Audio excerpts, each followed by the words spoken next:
තිරුවන් සරණයි දෙනාටම. සුපුරුදු පරිදි අද අපි මේ සූදානම අපේ සදහම් හමුව පවත්වන්නට අද විවාහ වර්ෂයෙන් 2021 වර්ෂයේ ජූලි මාසයේ ඇසළ මාසයේ 12 වෙනිදාව සඳුදා දවසක් ශ්‍රී ලංකාවේ කැලෙන්ඩරයෙන් ඒ වගේම ශ්‍රී ලංකාවේ වෙලාවෙන් උදෑසන 5:30ට අපි මේ දහම් හමුවට එකතු වෙන්නේ. අපි එකතු වෙන්නේ අන්තර්ජාලය ඔස්සේ ස්කයිප් මාධ්‍යයෙන්. අදත් ඒ විදිහටම අපේ සුපුරුදු කල්යාණ මිත්‍ර පිරිස පූජනීය ස්වාමීන් වහන්සේලා මෙහෙණින් වහන්සේලා ඇතුළු අපේ ගිහි කල්යාණ මිත්‍ර පිරිසත් හැමෝම මේ දහම් හමුවට එකතු වී සිටිනවා. තාම ගෞරවයෙන් කල්යාණ මිත්‍රත්වයෙන් හැමදෙනාම පිළිගනිමු. අපි දහම් හමුව ආරම්භ කරමු. මේ ශ්‍රී සද්ධර්මය අවබෝධ කරගෙන තමන් වහන්සේ නිවිල සැනසීලා ලෝක සත්‍යයට නිවීම සැනසීම පිණිස මේ උතුම් ධම් දේශනා කොට වදාළ තථාගත බුදු පියාණන් වහන්සේ සම්බුද්ධ ගෞරවයෙන් සිහි කරගෙන নমස්කාර පාඨය තුන් වාරයක් කියලා සම්බුද්ධ වන්දනාවෙන් අපි ධම් හමුව ආරම්භ කරමු. නමෝ තස්ස භගවතෝ අරහතෝ සම්මා සම්බුද්දස්ස නමෝ තස්ස භගවතෝ අරහතෝ සම්මා සම්බුද්දස්ස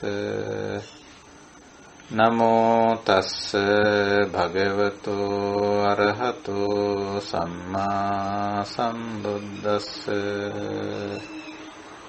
සාදු සාදු සාදු. තිරුවන් සරණයි. අවසරයි හැමදෙනාගෙන්ම. අපි ධර්ම අවබෝධයේ පිණිස මෙවැනි ධම් සාකච්ඡා මාලාවක්, ධම් සභාවක්, ධර්ම සංഭാෂණයක් අපි කරගෙන යනු ලබනවා. එය බුද්ධ ශාසනයේ අත්‍යවශ්‍යයෙන් කෙරෙන සිදුවිය යුතු කටයුත්තක්. බුදුරජාණන් වහන්සේ වාර්තා වෙන විදිහට මේ ධම් සභාව දිනපතා පවත්වලා තිබෙනවා කොහේ හිටියත්. ඊට අමතරවත් උන්වහන්සේ දවසේ නොඑක් දෙනාට නොඑක් ආකාරයට මේ දහම පැහැදිලි කිරීමේ උත්තරීතර මෙහෙවර කරලා තිබෙනවා. ඉතින් ඒ තුලින් තමයි අනිත් කෙනාට ධර්ම sannivedanaya වෙලා එයා ධර්ම අවබෝධයටපත් වෙලා ඒ තමන් තුල තියෙන යම් කිසි වෙනස් වී යුතු දෙයක් තිබෙනවා නම් ඒක දැකලා වෙනස් කරගෙන අර නිසි තැනටපත් වෙන්න මේ අවදි කිරීම උපකාරී වෙනවා. මේක ඇත්තටම මේ ධර්ම සංഭാෂණ කියන්නේ අපි අවදි වීමක් එක්තරා විදිහක. දැන් අපි යම් තැනක නිදාගෙන සිටිනවා නම් එතන වටපිටාවේ සිද්ධ වෙන දේ අපි දකින්නේ නැහැ. ඇත්තටම ඇහෙන්නේ නැහැ, දැනෙන්නේ නැහැ. නමුත් අපි අවදි වුණු මොහොතේ ඉඳලා Taman ඉන්න වටපිටාවේ සිද්ධ වෙන දේ පේනවා, දැනෙනවා, ඇහෙනවා, වැටහෙනවා. ඒ වගේ අපි මේ දහම අවබෝධ වීම තුළ අපි අවදි වීම හා සමාන සිදුවීමක් වෙන්නේ. හැම දෙයකම යථා ස්වභාවය පැහැදිලි වෙනවා. ඒකයි ධර්ම සංഭാෂණයක් කරහා සිදුවන්නේ. ඉතින් මේ සඳහා අපි බුද්ධ දේශනා තමයි උපකාරී කරගන්නේ. හුඟක්ම අපි සාකච්ඡා කරන්නේ මුල් බුදු සමයට අයත් දේශනා. මුල් බුදු සමය කියන කාරණෙත් මම පොඩ්ඩක් කියන්න ඕන. මුල් බුදු සමය සහ පසු බුදු සමය කියලා අපි මේ කොටස් දෙකකට වෙන් කරගෙන තිබෙනවා. හේතුව මේ පසු බුදු සමයේ සාකච්ඡා හුඟක් වෙලාවට බුදුරජාණන් වහන්සේ පැත්තකින් තියපුවා. ඒවා අරන් නැවත සාකච්ඡා කරන ස්වරූපයක් තියෙනවා. ඊට අමතරව බුදු සමයට කිසිදු අදාළත්වයක් නැති, මුල් බුදු සමයට කිසිදු අදාළත්වයක් නැති දේවල් සාකච්ඡා කරලා ඒවා බෞද්ධ සාහිත්‍යයට ඇතුළත් කරලා තිබෙනවා. එතකොට දැන් මේක අර මූලික දෙයින් පිටස්තර ස්වභාවයක් පෙන්වුම් කරනවා. මේක මිශ්‍ර වෙලා තියෙනවා. දැන් සාමාන්‍ය කෙනෙකුට මේක මුල් බුදු සමය කුමක්ද පසු බුදු සමය කුමක්ද කියන එක අවබෝධ කරගන්න නොහැකි තත්ත්වයක් තියෙනවා. ඉතින් මම මේක පොඩි උපමාවකින් කියන්න කැමතියි. දැන් අපි අඹ ගෙඩියක් ගත්තොත් මේ අඹ ගෙඩියේ පිට පොත්තක් තිබෙනවා, ලෙල්ලක් තිබෙනවා, ඒ වගේම ඊළඟට මදේ තිබෙනවා, ඊළඟට ඇටයක් තිබෙනවා. තව ඇටේ ඇතුළටත් ගිහලා බැලුවොත් තව එකෙත් මදයක් වගේ දෙයක් තියෙනවා. දැන් සාමාන්‍යයෙන් අපි අඹ ගෙඩියක් ගත්තොත් කන්නේ ආහාරයට ගන්නේ මෙහි මදය කොටස. අපි ලෙල්ල පැත්තකට දානවා, පොත්ත පැත්තකට දානවා, ඇටෙත් අපි පැත්තකට දානවා. ඒක ආහාරයට ගන්නෙ නෑ.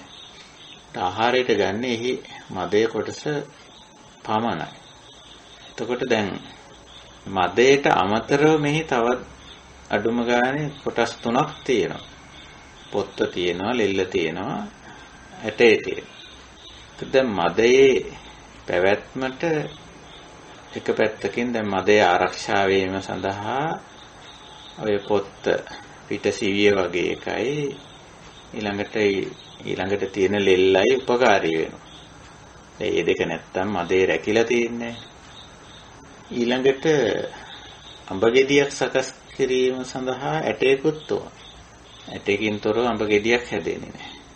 එතකොට දැන් මේ අපි අහකට දාන දේ අඹ ගෙඩියේ අඹ මදේ සකස් වීමටත් අඹ මදේ ආරක්ෂා වීමටත් උපකාරී වෙනවා.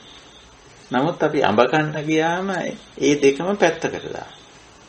ඒක අයින් කරලා දානවා. සමහරට ඇටේ නම් අපි ආපහු මේ පරිස්සම් කරලා තියලා පැල කරලා ආයේ මොකද අපි දන්නවා ලෙල්ලෙන් පොත්තෙන් නෙවෙයි හැදෙන්නේ මේක ආපහු ඇටෙන් කියලා. එතකොට මේ බීජය අපි ආරක්ෂා කරලා ආපහු පැල කරලා නැවත අඹ මදයක් ලබා ගැනීම සඳහා ඒක තමයි ක්‍රමවේදය. ඉතින් මේක මම ඉදිරිපත් කරන උපමාවක්. එතකොට මුල් බුදු සමයේ හරියට ගත්තොත් මේ අඹ මදේ වගේ. අඹ මදේ වගේ. මුල් බුදු සමයට අයිති වෙන්නේ ඍජුවම නිවන් සාක්ෂාත් කිරීමට උපකාරී වෙන ධර්ම කොටස ටික පමණයි. හරියට අපි කෑමට ගියාම අඹ කන්න ගියාම ඍජුවම මේ අඹ මදේ හොඳම කොටස විතරයි කන්නේ. අඹ මදේ වුණා සමහරට පණුව කාලා තියෙන කොටසක් හරි මොන හරි තියෙනවනේ ඒකත් කපලා පැත්තකට දාලා ඒ කොටස විතරක් හරියටම කනවා. එතකොට ආහාරයේදී ආහාර ගැනීමේ ක්‍රියාවලියේදී අඹ ඇටය අදාළ නැහැ, අඹ පොත්ත අදාළ නැහැ, අඹ ලෙල්ල අදාළ නැහැ. එතෙන්දි ඍජුවම අදාළ වන්නේ අඹ මදේ පමණයි. අන්න ඒ වගේ නිවන් සාක්ෂාත් කිරීමේලා ඍජුවම අදාළ වෙන ධර්ම කොටාශයක් තියෙනවා. ඒකට අපි කියන්නේ චතුසත්‍ය කියලා. චතුසත්‍ය චත්තාරි අරිය සත්‍යානි කියලා හඳුන්වලා තියෙනවා. එතකොට ඒක තමයි මුල් බුදු සමයට අයිති වෙන්නේ. ඊළඟට ඒ චතුසත්‍ය පැහැදිලි කරමින් තවත් දේශනා කෙරිලා තියෙනවා.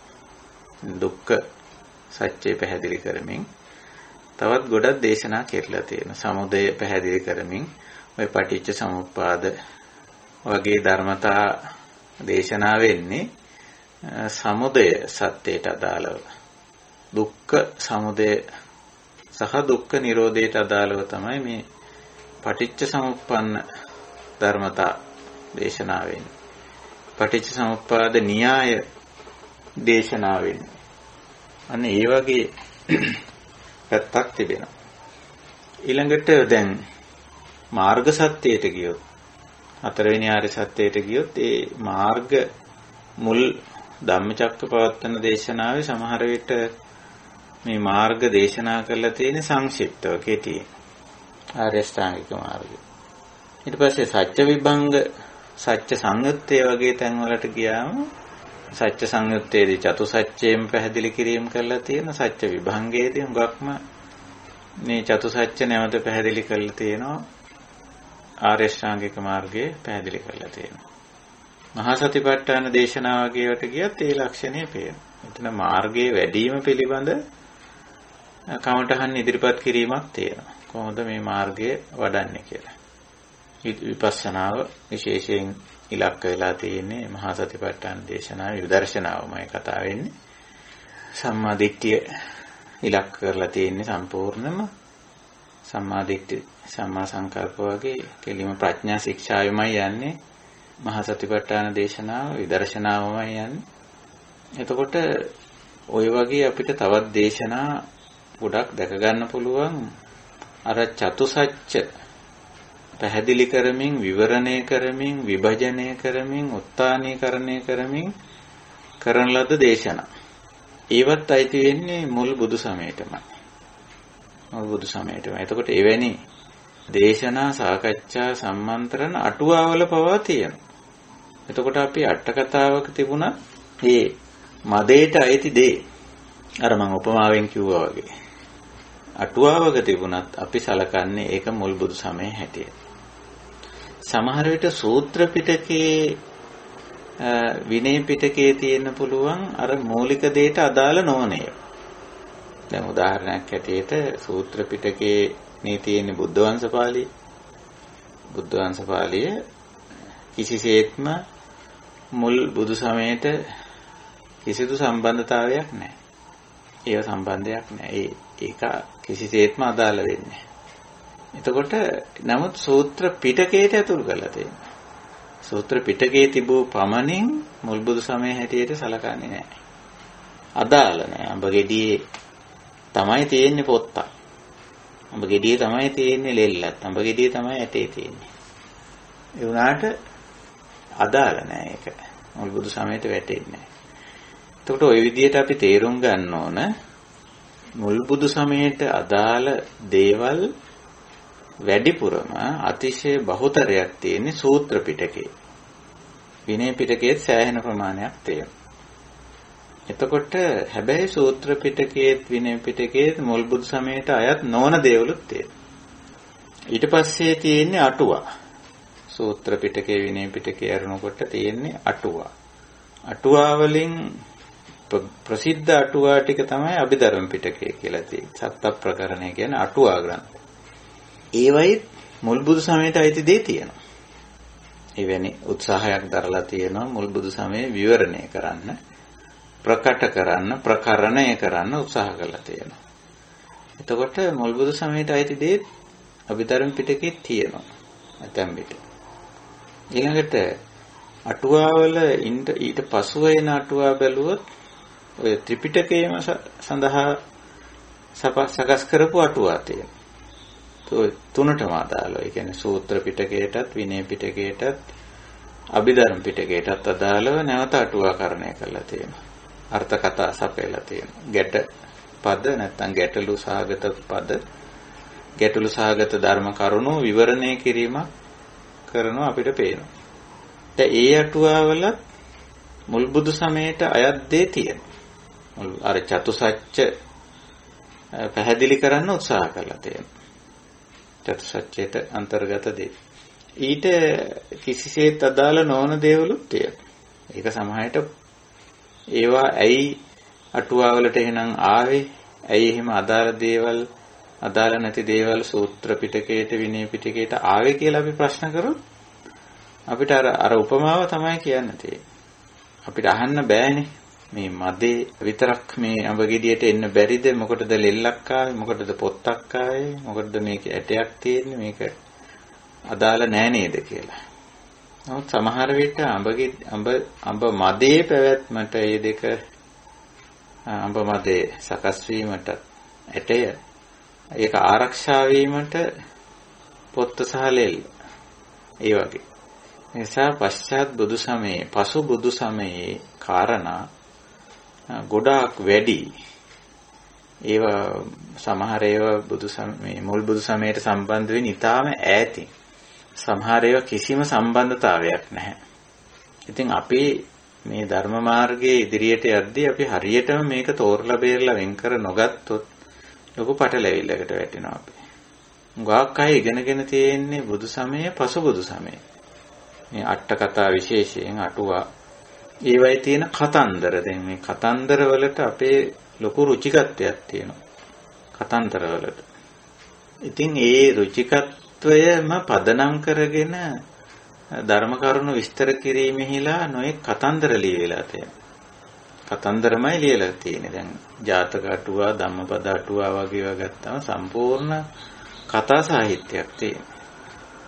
කතන්දර. ඉතින් ඒවයින් තමයි ඒව තමයි ධර්මය කියලා අපි අහලා තියෙන්නේ කාලයක් තිස්සේ. ඉතින් ඒකට හේතු කාරණා ගොඩක් තියෙනවා. ඒව තමයි අහලා තියෙන්නේ. ඉතින් ඒවා තමයි අපේ ඔළුවේ තියෙන්නේ. ඒව තමයි ධර්මය කියන්නේ. එහෙම නැත්නම් බුදු සමයට කිසිම අදාළත්වයක් නැති පූජා කර්ම අරෝ මේව වගේ පස්සේ කාලේ ඈඳිලා තියෙනවා. මුල් බුදු සමයට කිසිසේත්ම අදාළ නැති දේවල් ටික. සමහර විට ඒව බුදු සමය කියලා දකින අය ඒගොල්ලෝ හිතනවා මේවා බුදු සමය කියලා. මේ බුදුදහමට අදාළ දේවල් කියලා හිතා ගන්න. මේ කරන සංස්කෘතික වැඩ ටිකක් තියෙනවා. අපිට ඒවා මේ සංස්කෘතිය කියන්න පුළුවන්. බෞද්ධ සංස්කෘතිය කියන්නත් බැරි තරමට ඒවා මුල් බුදු සමයෙන් ඈතයි, දුරස්තයි. ඒ වගේ දේවල් ටික. එතකොට ඒව දිහා බලලා සමහර අය හිතන මේ බුදුදහම කියන්නේ මේකයි කියලා. දැන් ඔය සමහර වෙලාවට මේ සමාජයේ කරන ඇතැම් දේවල් භික්ෂුන් වහන්සේලාම ඒ වගේම ගිහි ඇත්තෝ බෞද්ධ ඇත්තෝ කරන ඇතැම් දේවල් ගැරහීමට චෝදනාවට ලක් වෙන්නේ අන්න ඒ වගේ හේතු නිසා. සමහර වෙලාවට ඒකේ කිසිම අදාළත්වයක් නැති කිසිම මුල් බුදු සමයට සම්බන්ධයක් නැති දේවල් මහා විශාලට මහා පරිමාණයට කරනවා අය. සමහරට ඒකේ දන්නේ නැහැ. දැන් මම සරල උදාහරණයක් කිව්වොත් මේ වස් විසීම කියන එක. වස් විසීම කියන එක මුල් බුදු සමයට කිසිම අදාළත්වයක් නැති දෙයක්. අනිත් එක වසන්න කියලා බුදුරජාණන් වහන්සේ භික්ෂුන් වහන්සේලාට කිව්වේ එවකට සමාජයේ තිබිච්ච පොඩි සමාජ ගැටලුවකට උත්තරයක් දීමක් හැටියට. ඒ වස් වැසීම කිසිසේත්ම නිවනට සම්බන්ධයක් නැහැ. මුල් බුදු සමයට කෙසේවත් අදාළ නැහැ. කොතනකින්වත් කිට්ටු කරන්න බෑ ඒක. නමුත් සමාජයේ පොඩි ගැටලුවක් ආවා මේ. මොකද බොහොම තදට ජෛන දහමට එවකට ඉන්දියානු සමාජයේ බරව තිබුණා. පරම අවිහිංසාවාදය කියලා එකක් ඒගොල්ලෝ කියනවා. එක්තරා අන්තවාදයක්. සාමාන්‍යයෙන් අපි දන්නවා බුදුරජාණන් වහන්සේ අන්තවාද ප්‍රතික්ෂේප කරපු කෙනෙක් කියලා. අන්තවාද වලින් බෑ මේ පුද්ගලයෙකුට අවදි වෙන්න. හරියට කාරණේ අවබෝධ කරගන්න බෑ අන්තයක ඉන්නකම්. බුදුවරු ධර්මයේ දේශනා කරන්නේ උභවන්තේ අනුපගම්. අන්ත දෙකෙන් බැහැරව දේශනා කරන්නේ. ඒක නිසා නමුත් මේ ජෛන සම්ප්‍රදාය පරම අවිහිංසාවාදයක් ඉදිරිපත් කරා. මේ කිසිදු ආකාරයක ප්‍රාණියෙක් උට හානියක් නොවන විදිහට ජීවත් වීම කියලා. බුදුරජාණන් වහන්සේ ඒක සචේතනිකවයි දක්වන්නේ. සචේතනිකව අපි කිසිදු ප්‍රාණියෙකුට හානියක් නොවන විදිහට කටයුතු කරන්න වග වෙනවා වග කියන. නමුත් අචේතනික පැත්තට පවා ගිහිල්ලා එවැනි එකක් අන්තවාදී දෙයක් ඉගෙනනවා. ඊළඟට මේ ඒකේන්ද්‍රීය ශාක ඒ කියන්නේ ගහකොළ වගේ දේවල් පවා ප්‍රාණීන් හැටියට සලකන්න පටන් ගත්තා ඒගොල්ලෝ. එතකොට ඒගොල්ලෝ කිව්වා මේ ගහක් කපන එක නැත්තම් මේ තනකොළ ගහක් පාගන එක පවක් කියලා. ඉතින් ඒ විදිහේ මෝඩ වැඩක් බුදුදහමේ නැහැ. නමුත් බුදුදහම පරිසරය පිළිබඳව සම්පූර්ණ සංවේදී පරිසරයේ අදාළත්වයේ බුදුදහම පැහැදිලිවම දේශනා කරලා තියෙන බුදුරජාණන් වහන්සේ. නමුත් අර වගේ අන්තගාමී වැඩපිළිවෙලක් නැහැ. අපිට අවශ්‍ය නම් අපි ගහක් කොළක් කපලා ගන්නවා. අපි කන්නේ බොන්නේ ගහ කොළනේ සමහර වෙලාවට. පලාපලතුරු වශයෙන් අලමුල් ගෙඩි පල ඔය ඔක්කොම අපි කන බොන දේවල් ගස් වලින් ගන්න. ඒ අන්තයට ගියොත් එහෙම ජෛන කෙනෙකුට ආහාර ගන්නත් බෑ. මේ අන්තය කොච්චර අවිද්‍යාත්මකද කිව්වොත්. මොකද ආහාර හැටියට අපි ගන්නේ ශාක. ඉදර කරන්න බෑ ඒක එහෙමනම් ඒ විදිහට. ඒක නිසා එවැනි අන්තයකට යන්නේ නැහැ. නමුත් ඉන්දියානු සමාජයේ මේ අන්තගාමී අදහසට යම් තරමකට බැසගෙන තිබුණා. එතකොට මේක නිසා මේ භික්ෂුන් වහන්සේලා බුදුරජාණන් වහන්සේ භික්ෂුන් වහන්සේත් වස්සාන කාලයේ ඇවිදීම පිළිබඳව ඔයගොල්ලන්ගේ විරෝධයක් ආවා. බුදුරජාණන් වහන්සේ මේක පැහැදිලි කරන්න බැරි තැන්වල සමහර අයට සමහර කාරණා පැහැදිලි කරන්න වෙනවා. සමස්ත සමාජයක් හැටියටම වැරදි මතයක ඉන්නකොට හරි අමාරුයි ඒක පැහැදිලි කරන්න. ඒක නිසා උන්වහන්සේ මේ වගේ අවස්ථාවක ඵලදායී වෙන විදිහට, Tamanට ඵලදායී වෙන විදිහට ඒකට අනුගත වෙනවා. ඒක නිසා විශ්වනාථලට කිව්වා මෙහෙනම් වස් කාලේ එක තැනක කොහේ හරි ඉන්න තැනක් හොයාගෙන මේ ඒ කාලය තුල ඉන්න කියලා. එතකොට ඒක විශ්වනාථලගේ පෞද්ගලික වැඩක්. ඒ කාර්යය.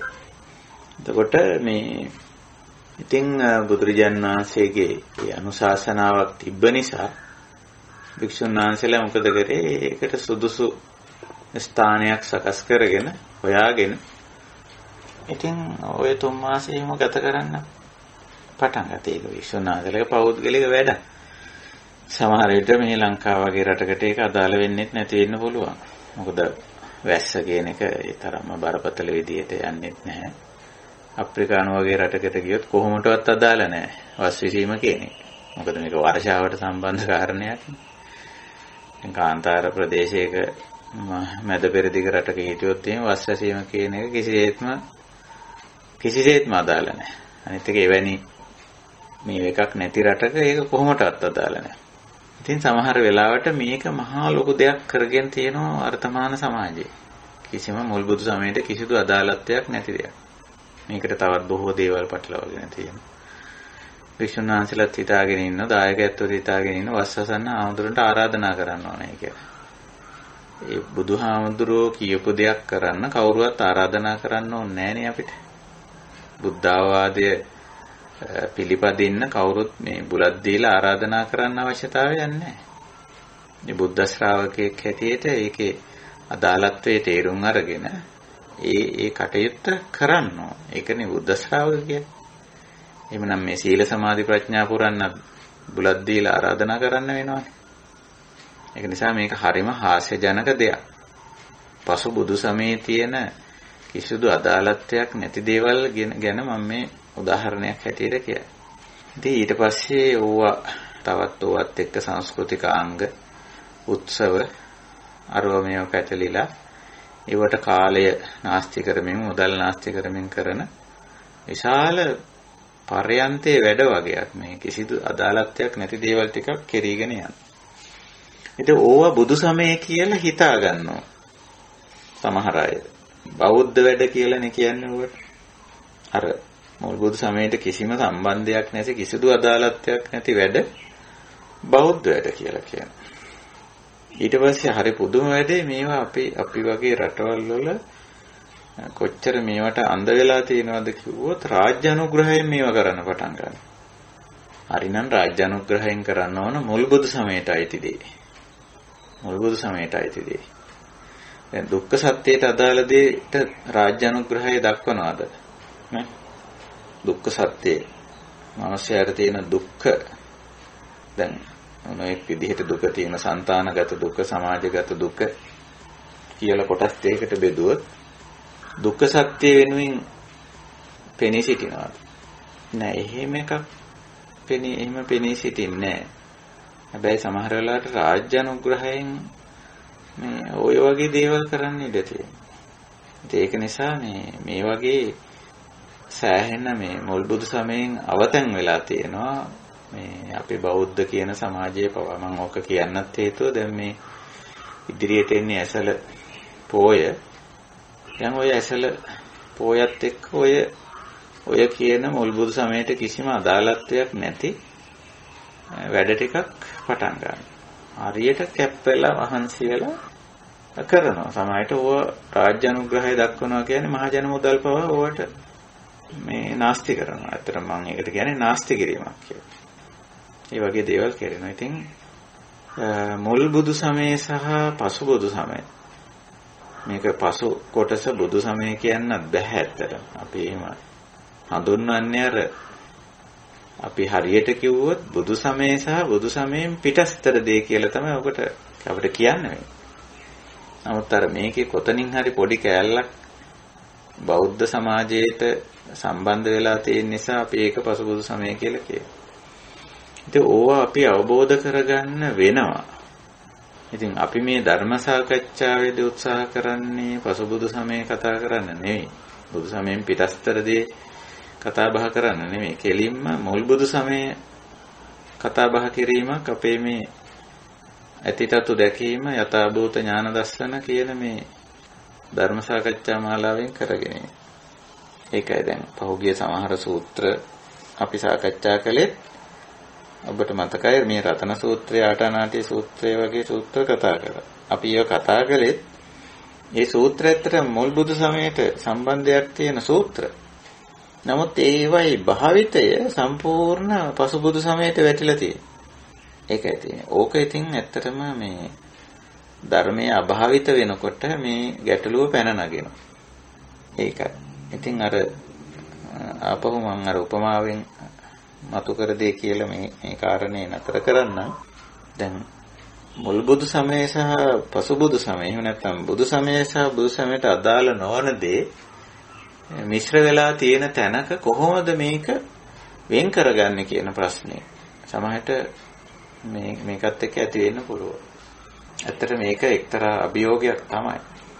දැන් මම අර උපමාවෙන් කිව්වොත් අපි මේක ලෙල්ල බවත්, මේක ඇටේ බවත්, මේක මදේ බවත් තේරුම් ගත්තේ කොහොමද? කාලා බලලා කාපුවාම අපිට තේරෙනවා මේ ලෙල්ලේ කිසි රසයක් නැහැ. එහෙමයි කියලා. පොත්තේ කිසි රසයක් නැහැ. නමුත් මදේ කනකොට තේරෙනවා ඒකේ රසයක් තියෙනවා ආදි වශයෙන් කියලා. ඇටේ කනකොටත් ඇටේ කෑවොත් එහෙම තේරෙනවා මේක අදාළ නැති බව ප්‍රත්‍යක්ෂ වෙනවා. එතකොට මේ මුල් බුදු සමය අපි අල්ලගන්නේ ඇත්තටම සුතමේ ඥාණයෙන් යම් කොටසක් අපිට මුල් බුදු සමය අල්ලගන්න පුළුවන්. ඊළඟට චින්තාමේ ඥාණය. මුල් බුදු සමය හරියටම අඳුනා ගන්න පුළුවන්කම තියෙන්නේ භාවනාමය ඥාණය. ඒක හරියට අඹ ගෙඩිය කාලා බලනවා වගේ. කාගෙන යනකොට තමයි මදේ කොටස අදාළ කොටස හමු වෙන්නේ. ඒක හමු වෙනවා. ඒකයි. ඉතින් අන්නේ විදිහට මේ අපි හුඟක් මේ මුල් බුදු සමය සහ පසු බුදු සමය, නැත්තම් බුදු සමය සහ බුදු සමයට අදාළ නොවන දේ හරියට වෙන් කර ගැනීම අවශ්‍යයි. වෙන් කර ගැනීම අවශ්‍යයි. හැබැයි අර අදාළ නොවන දේ අදාළ වෙන අය ඉන්න පුළුවන් අපිත් එක්ක. අපි ලෙල්ල වීසි කරාට ලෙල්ල අල්ලගත්ත අය ඉන්න පුළුවන්. ඇටේ පැත්තකට කරාට ඇටේ වෙනුවෙන් පෙනී සිටින අය ඉන්න පුළුවන්.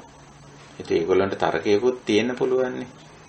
ඔබට මදේ ලැබුණේ ඇටේ හිටවලා ඇටෙන් ගහක් හැදුන නිසානේ. නැත්තම් ඔබට මදයක් ලැබෙන්නේ නැහැ කියලා. ඒක සත්‍යයක් තියෙනවා බලාගෙන කියන්නේ. ඒක බොරු නෙමෙයි. එහෙත් අපි නිවන් දකින පුද්ගලයාට අදාළ වෙන්නේ මුල් බුදු සමය පමණයි. අනිත් කාරණා ගත්තොත් ලෙල්ල කන්න පටන් ගත්තොත්, ඇටේ කන්න පටන් ගත්තොත් ඒක මේ මදේ කෑමේ කාර්යයට බාධාවක් වෙනවා. ඒක නිසා අපි හැමතිස්සෙම උත්සාහ කරන්න ඕන අතිරේක දේවල් නැත්නම් මුල් බුදු සමයේ මූලික ඉලක්කයට අදාළ දේවල් ඇරුණුකොට එතනින් පිටස්තර දේවල් එක්ක වැඩි භජනයක් නොකර ඉන්න. ඒකයි. ඔය කාරණේ මතක් කරේ. ඕක අපිට හුඟක් වැදගත් වෙනවා. අපි මේ සාකච්ඡාවේදී හුඟක් උත්සාහ කරන්නේ මුල් බුදු සමයට යොමු වෙන්න. හොඳයි. අපි දන්නවා අපි මේ වෙන විට සාකච්ඡා කරගෙන යන සූත්‍රය සත්තට්ඨාන සූත්‍රය. එහි සූත්‍රය ඇතුළත් වෙන්නේ සංයුත්ත නිකායේ කන්ද සංයුත්තේ. එතකොට සත්තට්ඨානයේ සෑහෙන දුරක් අපි සත්තට්ඨාන දේශනාවේ පහු කරගෙන ඇවිල්ලා තියෙනවා. සත්තට්ඨානය කිව්වම දැන් අපි දන්නවා කරුණු 7ක්. එහෙම නැත්නම් සත් ආකාරයක් කියලා අපිට කියන එක වඩා සුදුසුයි. සත් ආකාරයකින් පංචස්කන්ධයේ තේරුම් ගැනීම. එක ආකාරයකින් නෙවෙයි. 7 ආකාරයකින්. ධර්මතාව රූපේ නම් රූපය, වේදනාව නම් වේදනාව, සංඥාව නම් සංඥාව, සංකාරය නම් සංකාරය, විඥානය නම් විඥානය. මේ නාම සහ රූප. එතකොට රූප කියන ඒක තමයි පළවෙනි ආකාරය. මේ ධර්මතාව හඳුනා ගැනීම. ඊළඟට ධර්මතාවයේ සමුදය. රූපයෙන් නම් රූප සමුදය, වේදනාවෙන් නම් වේදනා සමුදය ආදී වශයෙන්. ඊළඟට ඒ ධර්මතාවයේ නිරෝධය. රූප නිරෝධ, වේදනා නිරෝධ, සංඥා නිරෝධ, සංකාර නිරෝධ, විඥාන නිරෝධ ආදී වශයෙන්. රූප එතකොට ධර්මතාවයේ සමුදය, ධර්මතාවයේ නිරෝධය. ඊළඟට නිරෝධගාමිනී පටිපදා. රූප නිරෝධගාමිනී පටිපදා, වේදනා නිරෝධගාමිනී පටිපදා, සංඥා නිරෝධගාමිනී පටිපදා, සංකාර නිරෝධගාමිනී පටිපදා, විඥාන නිරෝධගාමිනී පටිපදා වශයෙන්. දැන් හතරයි. හැම එකටම අදාළව ඔය හතර යනවා. ඊට අමතරව තව තුනක් ඉදිරිපත් වෙනවා. ධර්මතාවයේ ආස්වාදය, ධර්මතාවයේ ආදීනවය, ධර්මතාවයේ නිස්සරණය. රූපේ ගත්තොත් රූපේ ආස්වාදය, රූපේ ආදීනවය, රූපේ නිස්සරණ. වේදනා සංඥා සංකාර විඥාන වලත් ඒ ආකාරයෙන්මයි. එතකොට මේක තමයි සත් ආකාරය නැත්නම් සත්අට්ඨානය. හත් පැත්තකින් මේ ධර්මතා පහ අවබෝධ කර ගැනීම. මොනවාද ධර්මතා පහ? රූප වේදනා සංඥා සංකාර විඥාන. සාමාන්‍යයෙන් මෙහෙම කියපු ගමන් හුඟක් අයට ධර්මතා හැටියට නෙවෙයි ගෝචර වෙන්නේ පංචස්කන්ධ හැටියට. නමුත් මේ ස්කන්ධ අවස්ථාවක් ගැන නෙවෙයි කතා කරන්නේ. ධර්මතා අවස්ථාවක්. සාමාන්‍යයෙන් අපි අපේ අභ්‍යන්තරයේ බාහිරයේ තියෙන සියල්ලම ඔය පහට ගොනු වෙනවා. ඔය පහට ඇතුළත් වෙනවා. රූප වේදනා සංඥා සංකාර විඥාන කියන පහට ඇතුළත්. ඉතින් රූප කිව්වම බොහොම සංකීර්ණයි එක පැත්තකින්. අනිත් පැත්තෙන් සරලයි. මොකද්ද මේ සරලයි කියන්නේ? මොකද්ද මේ සංකීර්ණයි කියන්නේ? සරලයි කියන්නේ බුදුරජාණන් වහන්සේ සරල විදිහටමයි දේශනා කරලා තියෙන්නේ. චත්තාරෝ මහා භූතා කතමංච බික්කවේ රූපං. රූප කියන්නේ මොකක්ද? චත්තාරෝ මහා භූතා චතුන්නංච මහා භූතානං උපාදාය රූපං. ඔච්චරයි. හරිම සරලයි. සතර ආකාරයකින් හඳුනා ගන්න පුළුවන්කම තියෙනවා. නැත්නම් භෞතිකය, භූත කියන්නේ භෞතිකය නැත්නම් රූප ධර්ම ස්වરૂප හතරකින් අපිට හඳුනා ගන්න පුළුවන්. තද ගතියෙන් යුක්ත බව පඨවි. ඒ වගේම ඊට වඩා ලිහිල් බවක් පෙන්නන ගලන ගලා යන වැగిරෙන වැක්කිරෙන ස්වභාවයෙන් යුක්ත බව ආපෝ. ඊටත් වඩා ලිහිල් මට්ටමින් පවතින ස්වභාවය සහැල්ලු පාවෙන මට්ටමින් පවතින ස්වභාවය වායෝ. ඊතකෝ ඊළඟට ඔය තුනේම ඇතුළත් යම් යම් ශක්ති මේකට ගොනු වීමෙන් තමයි හුඟක් වෙලාවට ශක්ති ඇති වෙන්නේ. ඔකට වර්ණ ගන්ධ රස ඕජා කියන්න පුළුවන්. සීතල උෂ්ණය රළු මුදු බව වර්ණය ගන්ධයේ රසය ගුණය ශක්තිය එහි ක්‍රියාකාරීත්වය වේගය මෙන්න මේවා තමයි තේජෝ ධාතුවට අයිති වෙන්නේ.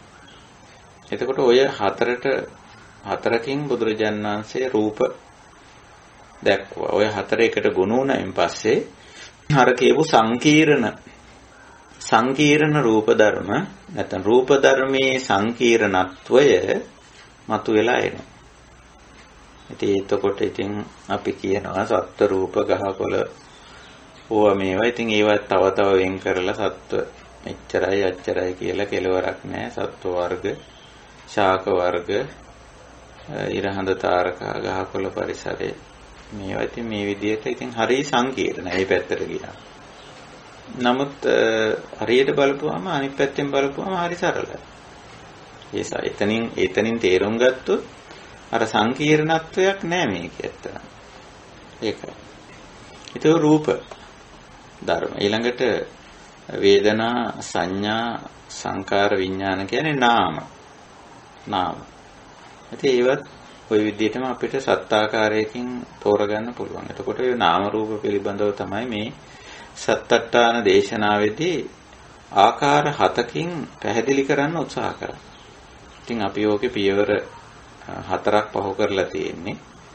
රූප වේදනා සංඥා සංකාර කියන පියවර පහු කරලා තියෙනවා. අපිට අද තියෙන්නේ අවසාන පියවර විඥාන. අපි දැන් සූත්‍රයට යමු.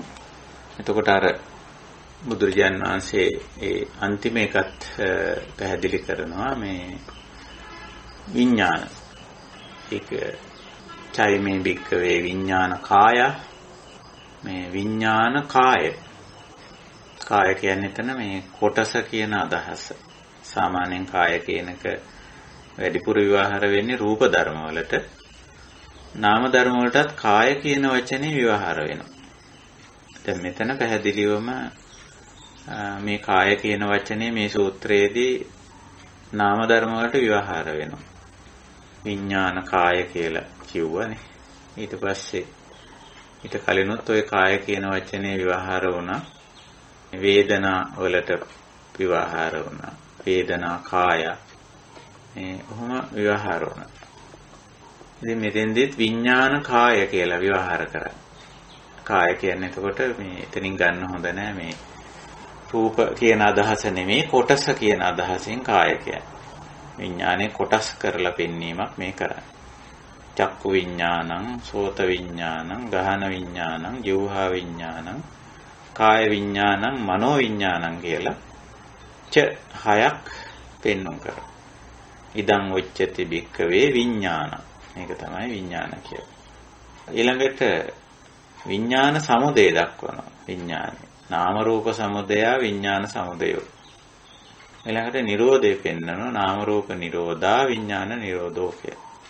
ඊළඟට විඥාන නිරෝධ ගාමිනී පටිපදාව පෙන්වනවා. අය මේ වාරියෝ අට්ටංගිකෝ මග්ගෝ විඥාන නිරෝධ ගාමිනී පටිපදා. සම්මාදිට්ඨිය ආදී වශයෙන් මේ මාර්ගාංග 8 පෙන්වනවා. ඊළඟට විඥානේ අස්සාදේ පෙන්වනවා. යම් විඥානම් පටිච්ච උප්පජ්ජති සුඛං සෝමනස්සං අයං විඥානස්ස අස්සාදෝ. විඥානයේ විසින් මතු කරන ආස්වාදේ වින්දනීය පක්ෂය කියලා අපිට ඒකට කියන්න පුළුවන්. ඊළඟට විඥානයේ ආදීනවය පෙන්නනවා. යම් විඥානං අනිච්ඡං දුක්ඛං විපරිණාම ධම්මං අයං විඥානස්ස ආදීනෝ කියලා. ඒ විදිහට. ඊළඟට විඥානයේ නිස්සරණය උගන්වනවා. යෝ විඥානස්මින් චන්දරාග විනයෝ චන්දරාග පහනං ඉදං විඥානස්ස නිස්සරණං. කොහොම කෙටියෙන් ඔය කාරණේ දක්වන. අතරම ඔය උපමනකින් තමයි ඔය දේශනාව. ඉතින් සංක්ෂිප්ත දේශනා මේවා. වැඩිපුර විස්තර නැහැ. අපි විස්තර අපි චින්තාමය භාවනාමය ඥාණයෙන් තේරුම් ගන්න ඕන. එතකොට ඔය සුතමය කොටස සූත්‍රයේ තියෙන කොටස පොතේ ලියලා තියෙන ටික සුතමය. ඊට පස්සේ අපි මේක ටිකක් සුතමය කොටසම තමයි මේ විග්‍රහ කිරීමක් කරන්නේ. මේ ධර්ම සාකච්ඡාවේදී කරන්නේ සුතමය කොටසම තමයි තව ටිකක් වැඩි කිරීම. ඉතින් ඒ ඔස්සේ චින්තාමය හිතලා බලලා ඒ ඔස්සේ භාවනාවට ගිහිල්ලා ඊට ටික අපිට අල්ලගන්න පුළුවන්කම තිබෙනවා. හොඳයි අපි බලමු මේකේ සත්තට්ඨානය.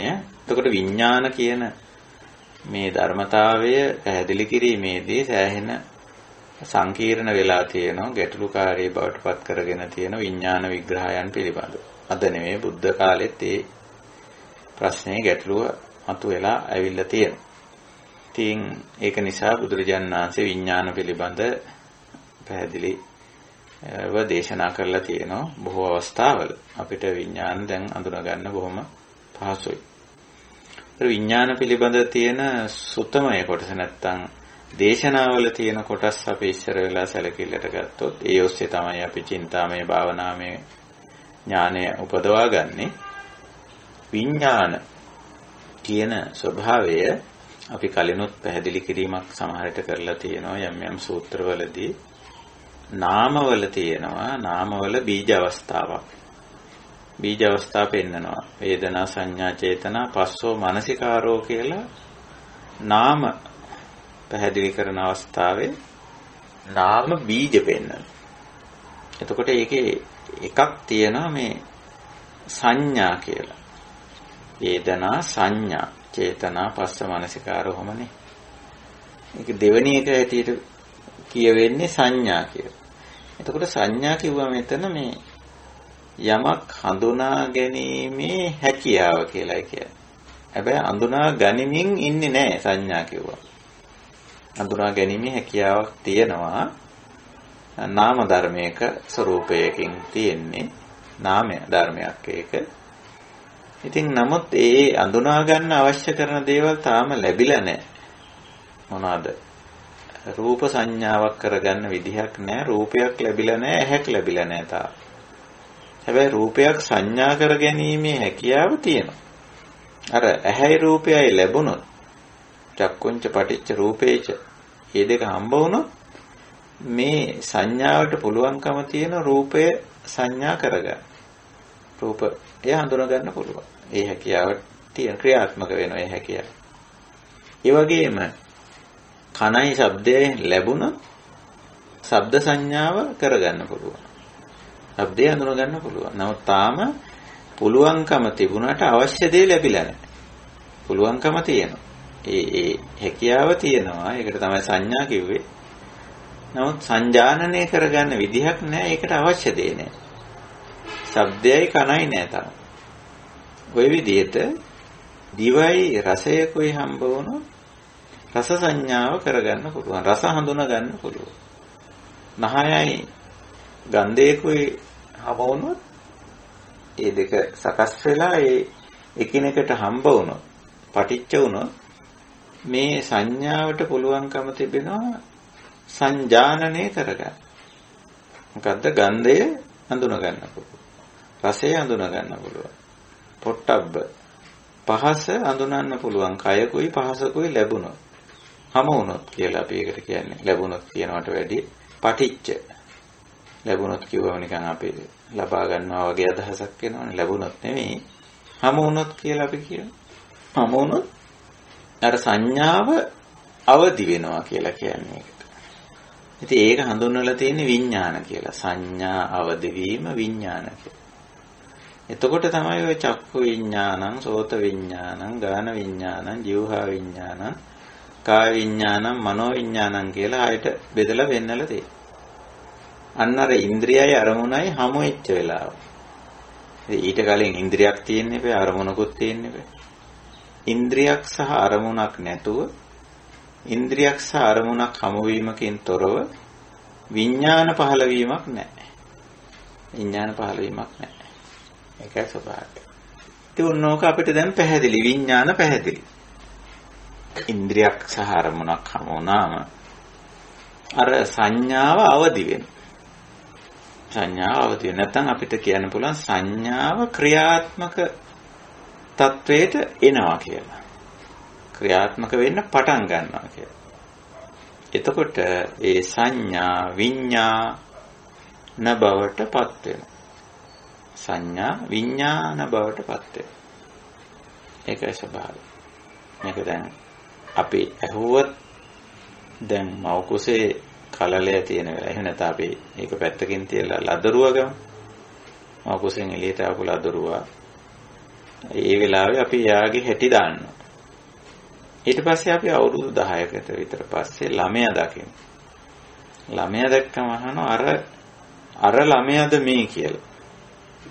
මොකද මං ඉපදුණු දවසේ දැක්කම යා. අවුරුදු 10කට පස්සේ අහනවා ඒ ළමයාද මේ කියලා. දැන් මෙතෙන්දී අර බුදුහාමුදුරුවෝ දෙන උත්තරේ නච සෝ නච අඤ්ඤෝ කියලා. දැන් අපේ ප්‍රශ්නය අහනවා මම දැක්ක මේ දරුවා උපදින දවසේ උපදිනකොට මම ළඟ හිටියා. මේ ලදරුවා ඉපදිලා මම කුසෙන් එනවා මම බලාගෙන හිටියා. අතට ගත්තා ස්පර්ශ කරලා බැලුවා. කුඩා ලදරුවා. ඇස් දෙකවත් අරින්නේ නැති. එතකොට කොහොම හරි මම දැන් අවුරුදු 10කට පස්සේ මේ ළමයා දකින්නේ. එතකොට මම මේ අම්මගෙන් අහනවා මේ දරුවාද කියලා. දැන් අම්මා ඔව් කිව්වත් වැරදි නෑ කිව්වත් වැරදි. ඔව් කිව්වොත් වැරදි වෙන්නේ මොකද? ඒ ලදරුවා නෙවෙයිනේ දැන් ඉන්නේ. දැන් හොඳට දුවපැන ඇවිදින, ඇහැ කන පේන, කතා කරන ක්‍රියා කරන ළමයෙක් දැන් ඉන්නේ. එහෙනම් ඒ උපන් ලදරුවද මේ ඉන්නේ කියලා අහුවම ඔව් කිව්වොත් වැරදි. නැහැ කිව්වොත් ඒත් වැරදීනේ. ඒ ලදරුව තමයි මේ වර්ධනය වෙලා දැන් ඉන්නේ. ඒක නිසා ඔහු නොවන්නේ නොවේ. බුදුරජාණන් වහන්සේ උත්තර දෙන්නේ ඒක නිසා නච සෝ නච අඤ්ඤෝ. ඔහු නොවේයි, ඔහු නොවන්නේත් නොවේ කියලා.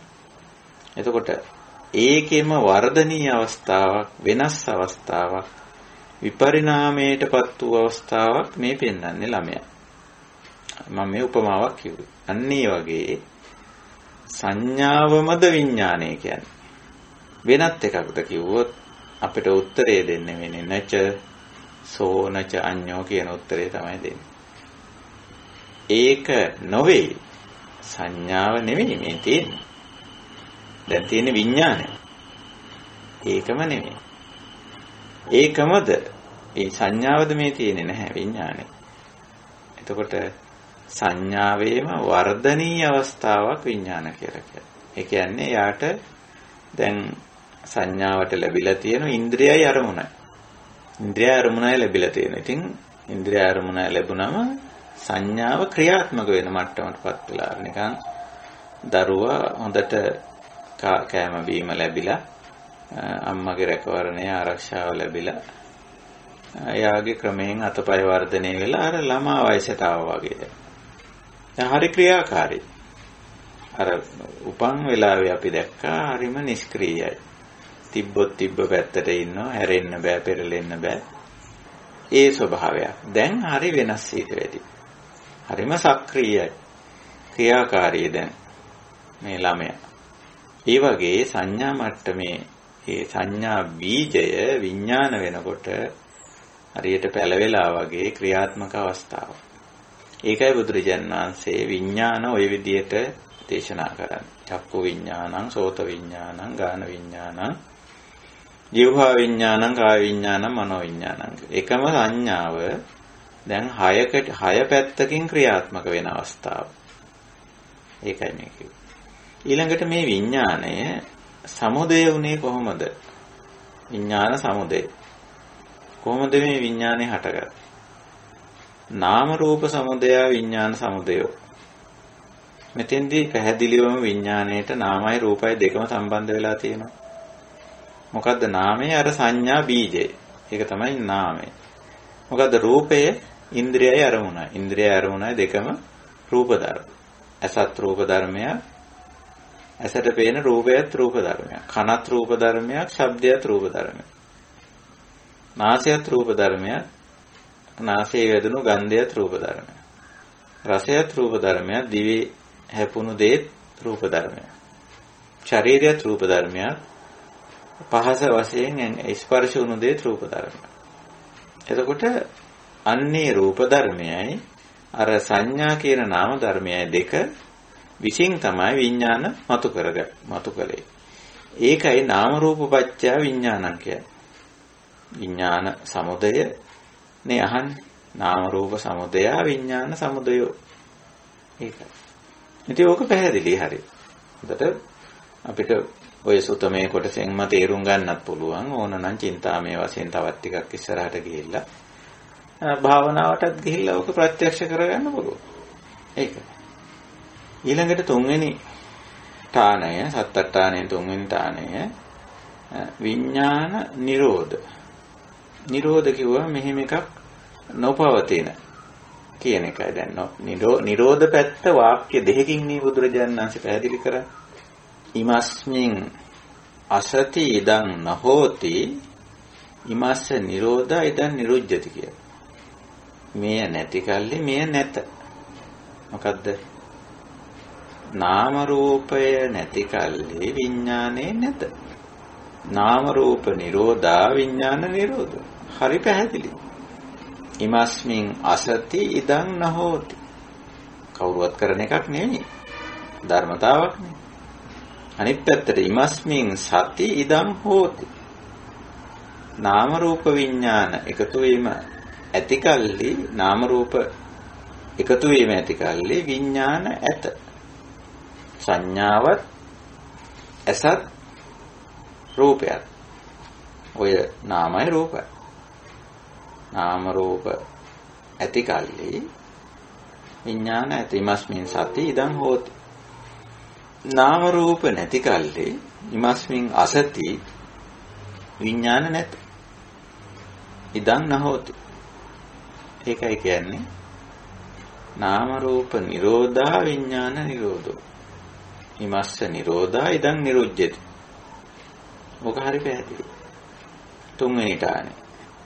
ඊට පස්සේ හතරවෙනි ටානේ සත්තට්ඨානේ හතරවෙනි ටානේ වෙන්නේ විඥාන නිරෝධ ගාමිනී පටිපදා. ඔන්න ඔතෙන්දි ටිකක් සංකීර්ණ වෙනවා. කාරණේ. විඥාන නිරෝධ කියලා කියන්නේ නාම රූප නිරෝධය කියලා විඥාන නිරෝධ ගාමිනී පටිපදාව හැටියට දේශනා කරන්නේ නෙමෙයි. අය මේ වරියෝ අට්ටංගිකෝ මග්ගෝ. මේ ආර්ය අෂ්ටාංගික මාර්ගය කියලා. එතකොට මෙතන මොකද්ද විඥාන නිරෝධ කියලා කියන්නේ? අර විඥානේ නැති කර දැමීමද වෙන මොකක් හරි එකක්. මෙතෙන්දී අපි තේරුම් ගන්න ඕන අර පටිච්ච සමුප්පන්න ධර්මතාවල තියෙනවා අවිද්‍යාපච්චය සංඛාරා සංඛාරපච්චය විඥානං කියලා එක. අන්න ඒකේ නිරෝධය මේ කතා කරන්නේ.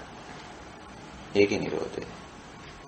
එතන තියෙන්නේ එතකොට මේ විඥානේ නෙවෙයිද?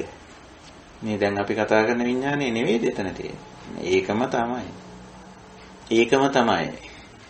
අර මන් ළමයාගේ උපමාවට ආයි යන්න. දැන් මේ ළමයා අපිට මුණ ගැහිලා ඉතින් අපි ළමයා ගැන කතා කර කර ඉඳලා අම්මත් එක්ක අපි යන. ආයේ අවුරුදු 10කට පස්සේ අපි එනකොට ටිකක් හැඩි දැඩි වෙච්ච කොල්ලෙක් ඉන්නවා. පුදුම විදියට දුරාචාර දුස්චරිත වලට ඇබ්බැහි වෙලා. අපි අර අම්මගෙන් අහනවා අර ළමයාද මේ දැන් හොඳට කය ඇති දැඩි වෙලා ලොකු මහත් වෙලා ඉන්නවා. හැබැයි අම්මට පාලනය කරන්නත් බෑ. අම්මට හිංසා පීඩා කරනවා. කරන තරම් දුරාචාර දුස්චරිත කරමින් ඉන්නවා. ඉතින් අර අම්මගෙන් අහනවා මේ අර ළමයාද? ඔව් කිව්වත් වැරදි නෑ කිව්වත් වැරදි. ඔව් යාම තමයි මේ ඉන්නේ. වෙන කෙනෙක් නෙමෙයි. හැබැයි එයාම නෙමෙයි අර හිටපු අපිටත් පැහැදිලිනේ අර හිටපු දුව පැන ඇවිදපු අර ලස්සන හුරු බුහුටි කොළු පැටිය නෙමෙයි ඉන්නේ දැන්. කරදණු මහත් වෙලා ඒ වගේම මහා දුරාචාර දුස්චරිත කොටකට ඇබ්බැහි වෙච්ච නව යෞවනෙක් නැත්නම් තරුණෙක්. ඒකට දැන් මෙතෙන්දි තියෙනවා අපි අහනවා අර අම්මගෙන් මොකද මේ ළමයාට උනේ මේ විදිහේ දුරාචාර දුස්චරිත වලට ඇබ්බැහි වුණේ. ඉතින් අපිට සාමාන්‍ය දැනුමක් තියෙනවා අර ලදරුව ළමයා වෙනවයි ළමයා නව යෞවනයා වෙනවයි කියලා. ඒකට අපි අහනවා මොකද මේ ළමයාට උනේ? ඒකට අර අම්මා කියන බලන්න මේ නරක මිනිස්සු ආශ්‍රය කිරීමේ මේ නරක සමාජයකට වැටුණානේ මේ දරුවෝ. නරක මිනිස්සු මෙන්න මේ අහවල් අය ආශ්‍රය කරන්න පටන් ගත්තා. ඒ ආශ්‍රය කරලානේ මෙහෙම මේ தත්ත්වයට වැටුණා. බලන්න දැන් මේකේ හැටි මේ දරුවගේ හැටි සම්පූර්ණ විනාශ වෙලානේ. අර කාගේ ආభాෂයේද? අවිද්‍යා පත්‍ය සංඛාරා සංඛාර පත්‍ය විඥාන. දැන් විඥාණය අන්න අර වගේ හරියට අර සංඥා විඤ්ඤා බවට පත් වුණු විඥාණයම අවිද්‍යාවේ බලපෑම නිසා අවිද්‍යාව කියන අර නරක කණ්ඩායමට කල්ලියට වැටීම නිසා අකුසල සංස්කාර පුරුදු වෙලා දැන් අවිද්‍යාපච්චය සංඛාරා එතන අකුසල සංස්කාර. දැන් අකුසල සංස්කාර වලට හැඩ ගැහුණු විඥානය ගැන මේ කතා කරන්නේ. ඒකයි නිරෝධ කරන්න ඕනේ. ඒකයි නිරෝධ කරන්න ඕනේ. එහෙම නැතුව අපි කියන අර සයාකාර විඥානය නිරෝධ කිරීමක් අවශ්‍ය වෙන්නේ නැහැ. ඒක කොහොමදත් නාම රූප නිරෝධයෙන් ඒ විඥානේ නිරෝධ වෙනවා. ඒක සබාධමයට අයිති දෙයක්. ඒකෙන් මොකොත්ම ප්‍රශ්නයක් නැහැ. අර කොල්ලා නව යෞවනයා ඒ විදිහට හිටියනම් ගැටලුවක්. දැන් ප්‍රශ්නේ වෙලා තියෙන්නේ නව යෞවන භාවයේ නෙමෙයි. නව යෞවනත්වයටපත් වීම නෙමෙයි දැන් ප්‍රශ්නේ වෙලා තියෙන්නේ. ඒ නව යෞවනයා ඒ තරුණයා දුරාචාර ගොඩකට දුරාචාරියෙක් ආශ්‍රය කරලා දැන් මේ දුරාචාර වලට ඇබ්බැහි වෙලා හරියට මේක අවිද්‍යාපච්චය අවිද්‍යාවේ ප්‍රත්‍යයෙන් සංකාර කරන වැරදි දුරාචාර තුන කෙරෙන කාය සංකාර අකුසල කාය සංකාර අකුසල වචී සංකාර අකුසල මනෝ සංකාර අපි කලින් කතා කරා දැන් ඒක පුරුදු වෙලා විඥානේ දැන් මේක විඥානේ දැන් වැඩ කරන්නේ මේ සංකාර තුනට අනුව සංකාරපච්චය විඥානං කිව්වේ ඒක එතන සංකාරයේ බලපෑම දැන් මේක තියෙන්නේ මේකට කියන්නේ අපි අකුසල විඥාන එහෙම නැත්නම් ඕකට වචනයක් පාවිච්චි කරනවා පතිට්ඨිත විඥානයේ අනිදස්සන විඥානය කියලා කෙලස් පිළිබිඹු කරන අර අකුසල සංස්කාරයේ මත පිහිටි විඥානය කියලා. අර අම්මා කියන බලන්න මේ ගෙදරක ඉන්නේ නැහැ. ඉන්නේ අතනමයි ගිහිල්ලා. ඒ කල්ලි එක්ක ඒ රැළ එක්කමයි ආශ්‍රේ. ගෙදරක ඉන්නේ මේ ළමයා. අර දුරාචාර කරන තැන්වලමයි දුෂ්චරිත කරන තැන්වලමයි ඉන්නේ. කියලා අර අම්මා කියනවා. එතකොට ඉන්නේ ඒ තැන්වල මේ ළමයා දැන්. ඒ කණ්ඩායම් ආශ්‍රය කරන්නේ. ඒගොල්ලෝ හිතන විදියට හිතන්නේ. ඒගොල්ලෝ කරන වැඩ කරන්නේ දැන්. අන්න. විඥානේ පතිට්ඨිත ගතිය. පතිට්ඨිත විඥානේ සනිදස්සන විඥානේ. දැන් මේ තරුණයා තුල පිළිබිඹු වෙන්නේ අර දුරාචාරයෙන්ගේ කල් ක්‍රියාව තමයි. ගෙදර ආපුවමත් ඒ නව යෞවනය තුලින් පිළිබිඹු වෙන්නේ ඒකයි කියන්නේ සනිදස්සන කියලා අර විඥාණයට මේ උපමාවත් එක්ක ටිකක් තේරුම් ගන්න උත්සාහ කරන්න. දැන් අර නව යෞවනය බැලුව බැලමටම අර ආශ්‍රය කරපු දුරාචාරයෙන්ගේ කල් ක්‍රියාවමයි මේ නව යෞවනය තුලින් ප්‍රකට වෙන්නේ. පිළිබිඹු වෙන්නේ නිතරම මේ අහිංසක නව යෞවනයෙක් නෙමෙයි. කරන්නේම දුෂ්චරිත දුරාචාර කොතන හිටියත් කතා කරන්නේ ඒවමයි. හිතන්නේ ඒ විදිහට. හොරකමක් කරන්නමයි හිතන්නේ. වැරදි කාම සේවනයක් කරන්නමයි හිතන්නේ. බොරුවක් තමයි කියන්නේ. කිව්වොත්. මත්ද්‍රව්‍යයට ඇබ්බැහි වෙලා ඉන්නේ. දැන් අර මෙයාව තුලින් පිළිබිඹු කරන්නේ අර දුෂ්චරිත ටිකමයි. මොකේද විඥානේ පිහිටියේ අර සංකාරය අකුසල සංස්කාර තුනේ පිහිටලා තියෙන දැන් විඥාන. දැන් විඥානේ හැමතිස්සෙම පිළිබිඹු කරන්නේ සනිදස්සන පිළිබිඹු කරන්නේ ඒක. දැන් මේ විඥානේ අනිදස්සන කරනවා. ඒකට තමයි විඥාන නිරෝධ කියලා කියන්නේ. නැතුව විඥානේ නැති කරන එක නෙමෙයි. ඊළඟට මේ විඥානේ පතිට්ඨිතයි පිහිටලා තියෙන්නේ. අර අම්මා කියනවා මේ ගෙදරක ඉන්නේ නැහැ. ගෙදරක ඉන්නේ ඔය දරුවා ඉන්නේම අර රස්තිය අදුකාරයෝ ළඟට වෙලා එතෙන්ට වෙලා ඉන්නේ. ඉන්නේ නැහැ ගෙදර දැන්. ඔය දැන් ඔය හිටියට ඩිංගකට ඇවිල්ලා හිටියට ඉන්නේ නැහැ. දවසේම ඉන්නේ නරක මිනිස්සුත් එක්ක නරක තැන්වල ඉන්නේ. කොහොමදවත් කරගන්න බෑ කියලා. පිහිටලා සිටින්නේ එතන. අර අකුසල සංස්කාර තුනේ පිහිටලා ඉන්නේ විඥානය. ඒකට කියන්නේ පතිට්ඨිත විඥානය කියලා. ඒකයි පතිට්ඨිත විඥානයේ ස්වභාවය. ඕක සමහර වෙලාවට සමහර විග්‍රහ කරන්නේ නාම රූපයේ පිහිටි කිය. නාම රූපයේ පිහිටි කියලා. නෑ. සංකාරයේ පිහිටි විඥානය. පතිට්ඨිත විඥානය. අකුසල සංකාරයේ පිහිටි. අකුසල සංකාරය පිළිබිඹු කරන සනිදස්සන විඥානය. පතිට්ඨිත විඥානය. අන්නේකේ තියෙන ඒ සනිදස්සන බව අනිදස්සන කිරීම. පතිට්ඨිත අපපතිට්ඨිත කිරීම තමයි මෙතන විඥාන නිරෝධ කියලා කියන්නේ. එතකොට ඒකට ප්‍රතිපදාව හැටියට ඒකයි විඥාන නිරෝධ ගාමිනී ප්‍රතිපදාව හැටියට අයමේව අරියෝ අට්ටංගිකෝ මග්ගෝ දේශනා කරලා තියෙනවා. මෙතෙන්දී ආර්ය ශ්‍රාංගික මාර්ගයේ තුල හික්මීමෙන් අප කරන්නේ විඥානය නැති කර දැමීමක් නෙවෙයි. ඒක අපි කරන්න ඕන වැඩ නෙවෙයි. ඒක සබාධම කරනවා. නියම වෙලාව. නාම රූපේ බිඳ වැටෙනකොටම විඥානය ඉවරයි. ඒකට කවුරුවත් දඟලන්න ඕනේ නැහැ. ඒක සබාධමට අයිති දෙයක්. දැන් අපි කරන්නේ අම්මා ඉල්ලලා හිටින්නේ අනේ මේ කොල්ල ඩිංගක් හදාගන්න මුගේ මේ තියෙන නරක ගතිගුණ ටික අයින් කරගන්න මේ නරක මිනිස්සුන්ට වැටලා තියෙන මේ මිනිස්සුන්ගෙන් ගලව ගන්න මට ඩිංගක් උදව් වෙන්නේ. අන්න ඒක විතරයි අවශ්‍ය කරන්නේ. ඒ දරුවා ඉපදුනා වගේම ලොකු මහත් වෙලා යම් දවසක මැරිලා යයි. ඒක අදාළ නැහැ අම්මට. අම්මට ඕන දැන් අපිට ඕන දැන් මේ දුරාචාරයට, දුෂ්චරිතයට එහෙම නැත්නම් මේ අකුසල සංස්කාරයට හසු වුණු විඥාණය අකුසල සංස්කාරයෙන් ගලව ගන්න. අකුසල සංස්කාරය හැදුවේ අවිද්‍යාව. අවිද්‍යාපච්චය සංඛාරා, සංඛාරපච්චය ඒ සංඛාර වලට ගොදුරු වෙලා තමයි විඥානේ මේ අකුසලයේ පිහිටි අකුසලයේ පිළිබිඹු කරන එකක් බවට දැන්පත් වෙලා තියෙන්නේ. අර අම්මා කියන බලන්න ඔය ළමයා කතා කරන්නේ අර මිනිස්සු අර පව්කාරයෝ කතා කරන ඒවමනේ කතා කරන්නේ. මේ ළමයාගෙන් පිළිබිඹු වෙන්නේම ඒකමයි. අර රැළේ නරක එවුන් කරන වැඩමයිනේ මේ දරුවා කරන්නේ. හොඳට මේ ළමයා තුලින් පිළිබිඹු වෙනවා ඒව. ළමයා ඒවයින් ගලවන්න බෑ ඒකේ පිහිටලා ඉන්නේ. දැඩිව. ඉතින් විඥාණය ඔන්නෝම තත්වයටපත් වෙනවා. සංඛාරපච්චය විඥානං කියන්නේ ඒකයි.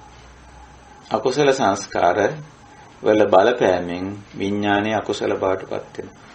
ඕක අපපතිත්‍ිත කරන්න අනිදස්සන කරන්න නැත්නම් මේක අර අකුසලකින් ගලව ගන්න තමයි මේ පටිපදාවය මේ වාරියෝ වට්ටංගිකෝ මග්ගෝ විඥාන නිරෝධගාමිනී පටිපදා. මේක හරි සියුම්ම තේරුම් ගන්න ඕන කාරණයක්. ඒක. ඉතින් දැන් ආර්ය ශ්‍රාංගික මාර්ගයේ දිහාට අපි හැරිලා බලපුවාම මේ විඥාන නිරෝධයට අවශ්‍ය දේ කෙරෙනවද? කෙරෙනවද? ඔව්. දැන් අපි මොකද්ද කරන්නේ? දැන් අර නව යවුවනේ අරකින් ගලව ගන්න මොකද්ද කරන්නේ? දැන් ඔන්න අපි ඒ කාර්යයට බහින. එයාව සම්මා දිට්ඨි, සම්මා සංකප්ප, සම්මා වාචා, සම්මා කම්මන්ත, සම්මා ආජීව, සම්මා වායාම, සම්මා සති, සම්මා සමාධි වලට ගෙනියනවා අර දරුවෝ. දැන් එයා ළඟ තියෙන්නේ මිච්ඡා දිට්ඨි, වැරදි දෘෂ්ටිය තියෙන්නේ. අර පව්කාරයෝ, අකුසල් කරන අය, රස්තිය අදුකාරයෝ, පාතාලයෙන් කුඩුකාරයෝ, අද්‍රවජාවාරංකාරයෝ හරි කියන තැන ඉන්නේ. එතන ඉන්නේ දැන්. අනවැරදි දෘෂ්ටියේ ඉන්නේ, මිත්‍යා දිට්ඨියේ ඉන්නේ. මිත්‍යා සංකල්පයේ ඉන්නේ. ඒ ක්‍රියා ඒ අය කරන දේවල් වලට කැමැත්ත, ඒක අනුමත කරන හිතක් තියෙන. මිත්‍යා සංකල්ප. කතා කරන්නේ අරව ගැන. මිච්ඡා වාචා. කම්මන්ත ක්‍රියාත්මක වීමත් එහෙමයි. ආජීව යාගේ දීපෑත්ම සම්පූර්ණ අර පැත්තට ගිහිල්ලා දැන් මද්ද්‍රව්‍ය වලින් තමයි යැපෙන්නේ. ඒවයි ජාවාරම් තමයි කරන්නේ. මේ විදිහට අන්න එකකින් ගලව ගන්න දැන්. සම්මා දිට්ඨියෙන් පටන් ගන්න. සම්මා දිට්ඨියෙන් පටන් ගන්න. ඉතින් ඕක කරන්න පුළුවන්. ඒක තමයි මේ කරන්නේ. එතකොට අර විඥාන නිරෝධ ගාමිනී පටිපදාව ආර්ය ශ්‍රාංගික මාර්ගයේ උනේ කොහොමද කියන එක අපි තේරුම් ගන්නවා. මේ අපපතිත්‍ිත විඥානය, සනිදස්සන විඥානය, අපපතිත්‍ිත අනිදස්සන විඥානයක් බවට. ඒ කියන්නේ අකුසල සංස්කාරයේ පිළිබිඹු නොකරන, අකුසල සංස්කාරයේ නොපිහිටි විඥානයක් බවට පත් කිරීමයි ආර්ය ශ්‍රාංගික මාර්ගයෙන් කරන්නේ. මේක අකුසලයේ අපි හිතමු අකුසලයේ පිහිටලා තියෙනවා කියලා මේ විඥානේ. එතකොට මොකද වෙන්නේ? විඥාන පත්‍ය නාම රූපං නාම රූපච්ඡ සලආයතනං සලආයතන පත්‍ය පස්සෝ පස්ස පත්‍ය වේදනා වේදනා පත්‍ය තණ්හා තණ්හා පත්‍ය උපාදානං උපාදාන පත්‍ය භව භව පත්‍ය ජාති ජාති පත්‍ය ජරා මරණ ශෝක පරිදේව දුක්ඛ දෝමනස් උපායාස සම්භවං. අර අම්මා පැහැදිලිවම කියන අනේ අම්මේ මං විඳින දුකක් මේ ළමයා නිසා, මේ ළමයාට වෙච්ච දේ නිසා. ඒ ළමයාත් විඳින දුකක්, මමත් විඳින දුකක්. වටේ පිටේ ඉන්න මිනිස්සුන්ටත් පුදුම කරදරයක් මේ දරුවෝ. අන්න. අකුසල විඥානේ, පතිට්ඨිත විඥානේ, සනිදස්සන විඥානේ විසින් පටිච්ච සමුප්පන්නාකාරයෙන් දුක්ඛ දෝමනස් උපායාස සම්භවಂತಿ. දුක ජනනය කරනවා. ඒ නිසායි බුදු පියාණන් වහන්සේ මේ විඥාන නිරෝධගාමිනී පටිපදාවක් උගන්වන්නේ. අය මේ වාරිය වට්ටංගිකෝ මග්ගෝ කියලා. මම හිතන්නේ මේ කාරණේ ඔබට පැහැදිලි ඇති කියලා. එතකොට දැන් අපි සත්තට්ඨානෙන් ඨාන හතරක් කතා කරමු. විඥාන සමුදය, විඥාන නිරෝධ, විඥාන නිරෝධ ගාමිනී පටිපදා. මේකෙදි හුඟක්ම හොඳට ගැඹුරින් තේරුම් ගත යුතු කොටස වෙන්නේ විඥාන නිරෝධ ගාමිනී පටිපදාවයි. අනිත් තුනත් වැදගත්. නැත්නම් අපිට මේක තේරෙන්නේ නැහැ.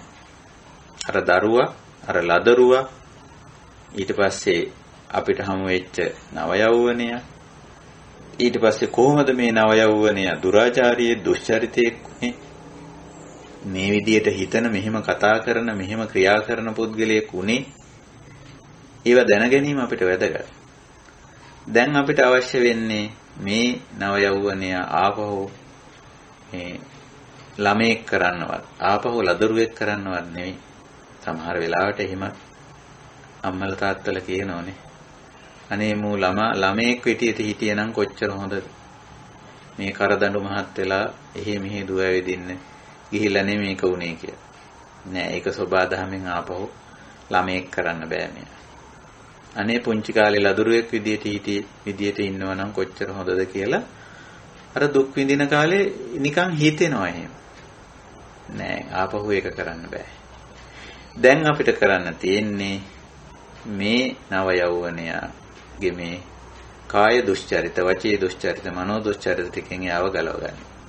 එහෙමනම් විඥාණය, මේ පතිට්ඨිත විඥානය, සනිදස්සන විඥානය, කෙලෙස් වලට නැඹුරු වුණු, කෙලෙස් පිළිබිඹු කරන විඥානය නැති කරන්න නෙමෙයි අපිට, ආපහු අර පස්සට ගෙනියන්න නෙමෙයි තියෙන්නේ. මේකේ මේ කෙලෙස් පිළිබිඹු කරන ගතිය, කෙලෙස් මත පිහිටලා තියෙන ගතියෙන් අයින් කරන්න. මේ වැඩ පිළිවෙල තමයි විඥාන නිරෝධ ගාමිනී පටිපදාව කියන්නේ. ඒ කොටස තමයි අපි හුඟක්ම හොඳට තේරුම් ගන්න. අපේ කෘත්‍යයේ තියෙන උතන. බුදුදහමේ පෙන්නනෝනේ අර මොල් තුන ඇති වෙන්නේ සත්‍ය ඥාණයට. විඥාන සමුදය, විඥාන නිරෝධ.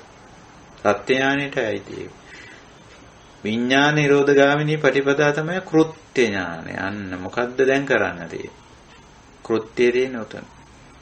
කෘත්‍ය අපි කෙරුවොත් විඥාන නිරෝධය වෙනවා. ඒ කියන්නේ අපිට හමු වෙනෝ නැත්නම් ඇති වෙනෝ අපපතිට්ඨිත විඥානයක්, අනිදස්සන විඥානයක් හම් වෙනවා. එහෙම නැත්නම් පිරිසිදු හිතක්, සරලව කියමු. පිරිසිදු හිතක් නේ. දැන් මේ අපිරිසිදු එකක් තියෙන්නේ. ඇයි? අවිද්‍යාව නිසා. අවිද්‍යාව පත්‍ය සංඛාරා, සංඛාර පත්‍ය විඥාන. ඒකයි ස්වභාවය. ඒක කරන්නේ ඔය. ඔක තමයි මුල් ඨාන 4 සත්තට්ඨානෙ. ඊට පස්සේ ඔය එක්කම තව ඨාන තුනක් පෙන්නනවා. අස්සාද ආදීනව නිස්සරණ කියලා. එහෙම තුනකුත් පෙන්නනවා. එතකොට ඒකෙදි යම් විඥානං පටිච්ච උප්පජ්ජති සුඛං සෝමනස්සං අයං විඥානස්ස අස්සාදෝ. අතන විඥානෙ හිම එකක් තියෙනවා. විඥානං පටිච්ච උප්පජ්ජති සුඛං සෝමනස්සං.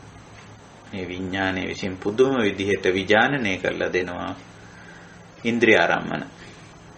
රූප පෙන්නනවා, ශබ්ද අස්සනවා, ගන්ධ රස පහස විඳින්න සලස්සනවා. මනෝ විඥානයේ විසින් කරුණු වටහලා දෙනු ලබනවා. ඉතින් හරිම ආස්වාදනීයයිනේ. සුඛං සෝමනස්සං. විඥානං පටිච්ච. විඥානයේ නිසා අපට සුඛයක් සෝමනස්සයක් එනවා. කයට පහසුවක්, හිතට සහනයක් එනවා. විඥානයේ ඒ දේ කරලා දෙන. ඒකයි ස්වභාවය. ඒක තමයි විඥානස්ස අස්සාදෝ. අස්සාදේ. ඇයි? කොච්චරවත් අර ඇහැයි රූපයයි අල්ලලා ඒක පටිච්ච වෙලා ඉතින් ඒකෙන් රූප සංඥාව දෙනවනේ. රූපයක් පෙන්නනවා. අපි කියන්නේ ඔකට රූප බලනවා කියලානේ.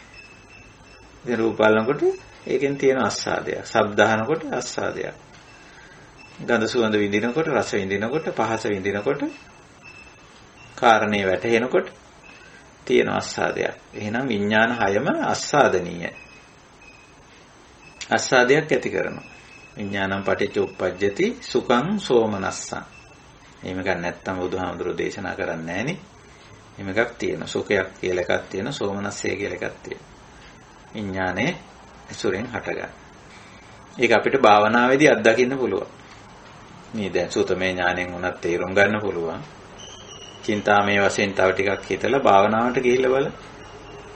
මොකද්ද භාවනාවට ගිහිල්ලා බලනවා කියන්නේ? යා අපි යම් වෙලාවක නොදකපු රූපයක් දකිනවා. කලින් දැකලා තිබුණේ නැහැ. දකිනවා. ඒකට කියන්නේ රූපේ විඥානය කරගත්ත කියලා, විඥානනය කරගත්ත කියලා. දැකීමෙන්ම සතුටක් එනවා. ඊට පස්සේ මනෝ විඥාණයට අසු වුණාම තේරෙනවා මේකෙන් මේක කරන්න පුළුවන්, මේක හරි ප්‍රයෝජනවත්, මේකෙන් මේ වැඩේ කරගන්න පුළුවන්, මට තව ටිකක් මේකෙන් වැඩක් ගන්න හැකියි. ඔන්න අදාළත්වයේ වැඩිදුර අදාළත්වයේ තේරෙන්න පටන් ගන්න මේකේ. තවත් සතුටක් ඇති වෙනවා. සමහර විට අපි ස්පර්ශ කරලා බලනවා මේක. පොට්ටබ්බ විඥානයේ විසින් තවත් සතුටක් ලබා දෙනවා. මේක හරි මෘදුයිනේ. සමහර විට ඉඹලා බලන. හරි සුවඳයි. ආයි සතුටක්. ලෙව කාලා බලන. හරි රසයිනේ. තව සතුටක් එනවා. වෙන්නේ නැද්ද බලන්න. විඥානය සුඛය සෝමනස්ය ලබා දෙනෝ 6. විඥාන 6. එතකොට තමයි ඔයකට ඇලෙන්නේ. ඔකෙන් දුක්ඛය ලබා දුන්නොත් ගැටෙන්නේ. ඒකයි ස්වභාවය. ඉතින් ওই විදිහට විඥානයේ විසින් ඇති කරන මේ ස්වභාවය අපිට තේරුම් ගන්න පුළුවන්, අවබෝධ කර ගන්න පුළුවන්. අස්සාදේ ඊළඟට ආදීනවේ පැහැදිලි කරනවා. යං විඥානං අනිච්චං දුක්ඛං විපරිණාම ධම්මං අයං විඥාන සාදීනවෝ. දැන් මේ විඥාණය අනිච්චං. අපි විඥාණය අපිට යම් දේවල් මතු කරලා දෙනවා, ළඟා කරලා දෙනවා. නමුත් ඒක දිගටම කරන්නේ සමහර වෙලාවට. අපි කැමති රූපයම විඥානනය කරනවා නම්, අපි කැමති රූපයම විඥානයේ විසින් නැවත නැවත ලබා දෙනවා නම් අපි කැමති. නමුත් රූප මේ චක්කු විඥානය අනිත්‍ය වෙනවා. වෙනස් වෙලා යනවා. අපි මෙහෙම උදාහරණයක් ගමුකෝ. අපි කැමති ගීතයක් අහලා ඉන්නවා කියන්නේ. දැන් මොකද්ද මෙතන වැඩ කරන්නේ? සෝත විඥානය. නේ? ඔය අතර ඔන්න මහා ගෝසාවක් අනිත් පැත්තෙන් එනවා. නැත්නම් මහා සද්දයක් එනවා. අර ගීතයේ හඬ ඉක්මවා යන වගේ ශබ්දයක් වෙන පැත්තකින් එනවා. කරකස ශබ්දයක්. දැන් විඥානය අතෙන්ට පනිනවා. අර ශබ්දය අහනවා දැන්. දැන් අපිට මොකද වෙන්නේ? ඉතින් අපිට ඔන්න අර විපරිණාමය නිසා එතන එනවා අර සුඛං සෝමනස්සං වෙනුවට දුක්ඛං දෝමනස්සං එනවා. මට මේක ඇහෙන්නේ නැහනේ. මේ වෙන සද්දයක් ආවනේ, වෙන මහා ගෝසාවක් ආවනේ, මෙච්චර ලස්සන දෙයක් අහා ඉඳි. ඔක බණ අහනකොටත් වෙන්න පුළුවන්. දැන් ඔන්න බණ අහා ඉන්නවා. දැන් මේ සාකච්ඡාවේදී උනත් ඕක වෙන්න පුළුවන්. මේ සාකච්ඡාව අතරතුර අපේ සමහර ඇත්තන්ගේ මයික්‍රොෆෝන ඕන් වෙන්නේ. ඉතින් ඕන් වුණා මොකද වෙන්නේ? ඉතින් මම මේ කියන එක ඇහෙන්නේ නැතුව ඒකට බාධාවක් වෙනවා. ඉතින් ඔන්න විඥානේ අනිත්‍ය වුණානේ. මෙච්චර වෙලා සෝත විඥානේ තිබුණේ මම කියන දෙයට යොමු වෙලා තිබුණා. දැන් කාගේ හරි මයික්‍රොෆෝන් එක ඕන් වුණා. ඔන්නලා එතනින් සද්දයක් එනවා. සද්දයක් වුණා විඥානේ හැටි තමයි අලුත් සද්දෙට පටස් ගාලා වහාම ශනිකව යොමු වෙනවා. දැන් අපි කැමැත්තෙන් අහා හිටි දේ ඒක දමල ගහලා විඥානය වෙන එකක් කරන්න පටන් ගන්නවා. දැන් වෙන શબ્දයක් හඳුනා ගන්න. ඒ විඥානයේ හැටි විඥාණයට අදාළ නැහැ බණ අහනවද කියන එක. ඒ වෙන එකක් හම්බ වුණු ගමන්ම ඒකට යනවා. දැන් අපිට දුකයි අපි මේ බණ අහා හිටිය බලන්නකො මේ ශබ්ද කරනවානේ මේගොල්ලෝ මයික්‍රොෆෝන් ඕන් කරගන්නවා. මේක කරන්න තේරෙන්නේ නැහැ නේ. අන්න බලන්න එතන දුක්ඛයක් එන හැටි. මොකද ආවේ අර විඥාන අනිච්චං. විඥානේ වෙනස් වෙනකොටම යම් විඥානං අනිච්චං දුක්ඛං. අන්න එතනම දුෂ්කරතාවය මතු කරානේ. විපරිණාම ධම්මා. ඒක විපරිණාමයටපත් වෙලා යනවා. ක්‍රමයෙන් මේක වෙනස් වෙනවා. අයං විඥාන සාදීන. මේ විඥානේ ආදීන වේ. විඥානයේ විසින් ඇති කරනු ලබන එක්තරා නිකන් අර අස්සාදයට ප්‍රතිවිරුද්ධ ස්වභාවයක් මේ ආදීනවය කියන්නේ.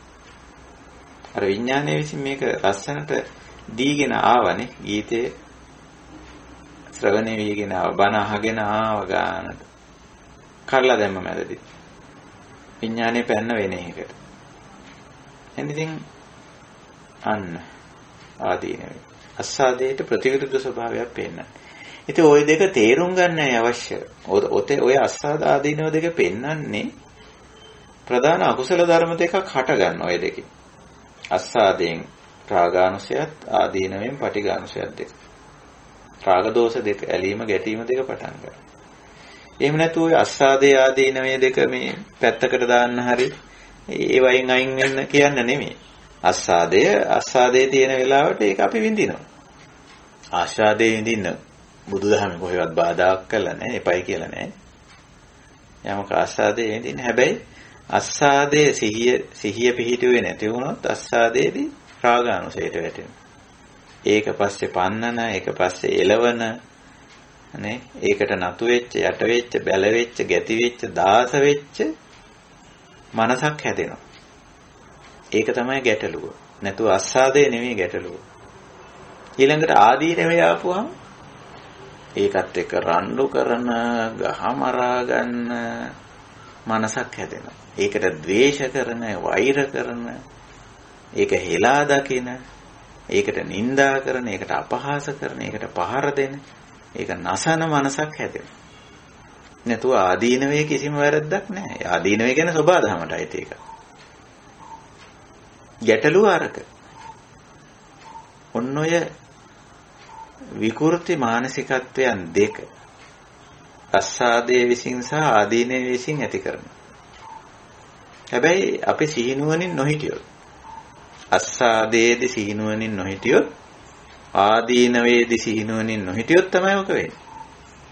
නැත්තම් ඒක වෙන්නේ නැහැ. අස්සාදයේ මොන විදිහ ආස්වාදයක් වින්දා විඥානයේ විඥානම් පටිච්ච උප්පජ්ජති සුඛං සෝමනස්සං අයං විඥානස්ස අස්සාදෝනි.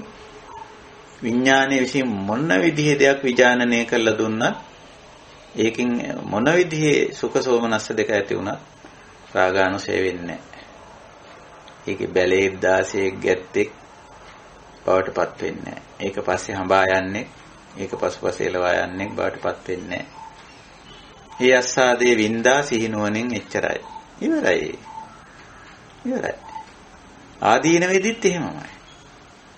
ඕකට ද්වේෂ කරන, වෛර කරන, ක්‍රෝධ කරන, බැන වදින, අවමාන කරන, අපහාස කරන, නිඳා කරන, පහර දෙන, විනාශ කරන්නේ එවැනි මනසක් හැදෙන්නේ නැහැ.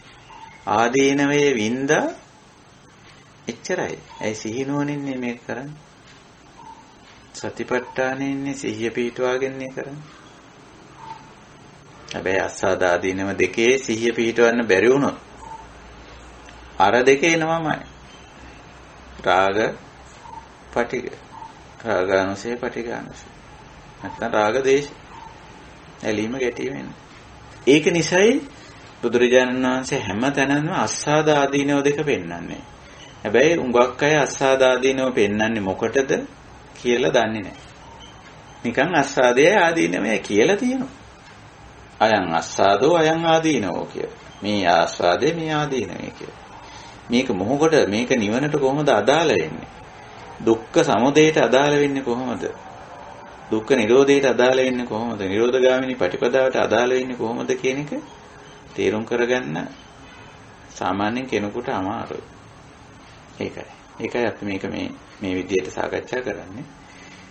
ඊළඟට හත්අට්ඨානේ හත්වෙනි එක විඥානයට අදාළව ගත්තොත් නිස්සරණය. මොකද්ද නිස්සරණය? යෝ විඥානස්මින් චන්දරාග විනයෝ චන්දරාගප්පහානං ඉදං විඥානස්ස නිස්සරණ. චන්දරාග විනයෝ පහාන. අපි විනය පහාන කියන වචන දෙක කලින් සාකච්ඡා කරලා තියෙනවා. විනය කියලා කියන්නේ හරි මගට ගන්න එක, පාලනය කරගන්න එක, මෙල්ල කරගන්න එක, මේචල් කරගන්න එක.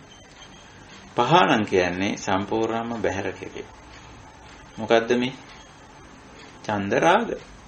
අපි දන්නවා ඡන්ද කියන්නේ තේරීම, රාග කියන්නේ ඇලීම. තේරුව ඇලුනා. ඉතින් අර විඥාන හයින් එකක් තෝරනවා අපි නිතරම. ඒ තෝරන්නේ අර අස්සාදේ අනුව තෝරන්නේ. දැන් අපි ගීතය අහගෙන ඉන්නවා ඒ අතරේ මහ වෙන ගෝසාවක් ඇහෙන. දැන් අපි නිතරම තෝරන්නේ අර ගීතය ඇසීම කියන එක. අරක එපා. මේක තෝරන්නේ. ඒ තෝරන්නේ මොකද? ඒකේ අස්සාදයක් තියෙනවා. එතකොට ඒකට අපි රාග වෙනවා. ඡන්ද රාග. තෝරාගත් එකට ඇලෙනවා. ඉතින් තෝරා ගැනීම නෙමෙයි ප්‍රශ්නේ තියෙන්නේ. ඒකේ අස්සාදේ ප්‍රශ්නයක් නැහැ කියලා දැන් අපි කතා වුණානේ පැහැදිලිනේ. තෝරා ගැනීම ප්‍රශ්නකුත් නැහැ. ඡන්දේ ප්‍රශ්නයක් නැහැ. කොහෙවත් ඡන්දේ අකුසලයක් කියලා නැහැ. ඡන්දේ කුසලයකුත් නෙමෙයි. අස්සාදේ අකුසලයකුත් නෙමෙයි. අස්සාදේ කුසලයකුත් නෙමෙයි. ඒවා ධර්මතා. නෝ ප්‍රශ්නේ තියෙන්නේ රාග. ඡන්ද රාග. ඉතින් අපි නිතරම අර අස්සාදේ ලබා දෙන විඥාණයම තෝරනවා. ඒ වුණාට විඥාණය වෙන එකකට පැනලා ආදීනෙ වෙදෙන්න පටන් ගන්නවා. අන්න එතන. ඒක නිසා රාග විනයෝ රාග පහන. ඉදන් නිස්සරණ. මේකට තියෙන අර ගැතිකම, බැලකම, දාසකම නේ රාගය. අරමුණට තියෙන ගේදේ, ගිජුකම, දාස ගතිය, බැල ගතිය. ඒකට සම්පූර්ණ යටත් වෙලා ඉන්න ගතිය. නේ? ඒකෙන් වැහිලා ගියපු ගතියනේ රාගය. අන්නේ ගතිය අයින් කරගන්න. ඒක පාලනය කරගන්න ඉස්සෙල්ලා විනයෝ පාලනය කරගන්න. මොකද පාලනය කරගත්තේ නැතොත් එහෙම ඒකෙන් හරි හානි වෙනවා. පාලනය කරගෙන ඊට පස්සේ පහාන හොඳට ආදීනව මෙනෙහි කළා. එතෙන්දි තමයි අපේ විපස්සනාව සම්බන්ධ වෙන්නේ. අයින් කරගන්න. මොකද්ද? ඡන්දේද? ආස්වාදේද? එහෙම නැත්නම් ඇහැද? අයින් කරගන්න. රූපේද අයින් කරගන්න. චක්ක විඥානේද අයින් කරගන්න. චක්ක සම්පස්සේද? නෑ. ඔය එකක් ගන්නෑ. අයින් කරගන්නේ රාගේ. ගැටලුව තියෙන ඇහේවත් රූපේවත් චක්ක විඥානේවත් චක්ක සම්පස්සේවත් රූප සංඥාවේවත් ඔය මොහොතවත් ගැටලු නෑ. එකක්වත් දුක ඇති කරන්නේ. අපි ධර්මයේ විග්‍රහ කරනකොට මට සමහර ඇත්තන්ගේ විග්‍රහය ඇහිලා තියෙනවා. මේ දුක ඇති කරන්නේ ඇහැ. ඉතින් කොහෙද අල්ලන්නේ එතකොට? අල්ලන්න ඕන එක නෙමෙයි අල්ලලා තියෙන්නේ. දැන් ඇහැ අල්ලගෙන නේ ඉන්නේ ඊට පස්සේ ඇහැනේ දුක ඇති කරන්නේ. කනනේ දුක ඇති කරන්නේ. එතකොට ඇහැ නැති කරන්නේ මේක කරන්න ඕන. කන නැති කරන්න ඕන. එහෙම නැත්තම් කියන ශබ්දේ තමයි දුක ඇති කරන්නේ. රූපේ දුක ඇති කරන්නේ. දැන් ඉතින් ශබ්දේ නසන්නේ බෑ. ශබ්දේ නැති කරන්න ඕන. රූපේ නැති කරන්න. නෑ දුක ඇති කරන්නේ රාග, දෝෂ, මෝහ තුන. මිසක ඔය නාම රූප ධර්ම නෙමෙයි. ඇසවත්, කනවත්, නාසයවත්, දිවවත්, කයවත්, මනවත් නෙමෙයි. රූපේවත්, ශබ්දේවත්, ගන්ධේවත්, රසේවත්, ස්පර්ශේවත් ඒව නෙමෙයි. ඒ පද්ධතිය තුල, ඒ ක්‍රියාකාරීත්වයේ තුල ගිහිල්ලා යම් තැනකදී අවිද්‍යාව ප්‍රත්‍ය වෙලා අසතිමත් භාවයේ තුලින් ඇති කරන රාගයක් තියෙන, දේශයක් තියෙන, මෝහයක් තියෙන, මුලාවක් තියෙන. ඒ තුන තමයි දුක ඇති කරන්නේ. ඒකයි බුදුදහමේ බුදුරජාණන් වහන්සේ රාගක්කයෝ නිබ්බානං, දෝසක්කයෝ නිබ්බානං, මෝහක්කයෝ නිබ්බානං කියලානේ කියලා තියෙන. නිබ්බාන කියලා තියෙන්නේ එහෙමනේ. එහෙම නැතුව ඇස නැති කිරීම නිවනය, කන නැති කිරීම නිවනය, නාසය නැති කිරීම නිවනය, රූපේ නැති කිරීම නිවනය, වේදනාව නැති කිරීම නිවනය. ඔහොම කියලා නෑනේ. දැන් සමහර වෙලාවට එහෙම බණනේ අපිට ඇහෙන්නේ. මම ඒකගේ මුල් බුදු සමයේ නෙවෙයි කියන්නේ. දෙනත් මොනවාදෝ කියන්නේ නේ. රාගක්කයෝ නිබ්බානං, දෝසක්කයෝ නිබ්බානං, මෝහක්කයෝ නිබ්බානං. අපි මේ නිවන් මාර්ග කතා කරන්නේ, නිවනට අදාළ දේ කතා කරන්නේ. පරිබාහිර දේවල් නෙමෙයි. හොඳයි. මම හිතනවා සත්තට්ඨාන සූත්‍රය අපි අදින් අවසන් කරනවා. ඉතින් ඔය හැම එකකදීම බුදුරජාණන් වහන්සේ අන්තිමේ කරන පොදු දේශනාවත් මම කෙටියෙන් මතක් කරන්න. යේහි කේචි භික්කවේ සමනාවා බ්‍රාහ්මනාවා. කවුරු හරි මේ විදිහට රූප වේදනා සංඥා සංඛාර විඥාන කියන ධර්මතාවල මේ සත්තට්ඨානය මේ අවබෝධ කරගත්තොත් මොකද වෙන්නේ? නිබ්බිදාය විරාගාය නිරෝධාය පටිපන්න. මොකක් ගැනද නිබ්බිදාය ඇති වෙන්නේ? රූපය ගැන, වේදනාව ගැන, සංඥාව ගැන, සංකාරය ගැන, විඥානය ගැන. නිබ්බිදා විනිවිද දකින්නෙක් බවට පත් වෙන. මේ නිබ්බිදා කියන වචනේ කාලකිරිනවා කියන වචනේ තමයි ඉතින් පාවිච්චි කරලා තියෙන්නේ. සමහර තැන්වල නිර්වේදය පිනිස කියලා පරිවර්තන දීලා තියෙන නිබ්බිදාය කියන වචනේ. නමුත් මේක විනිවිද දකින්නෙක් බවට පත් වෙනවා කියන එකයි. නිබ්බිදා.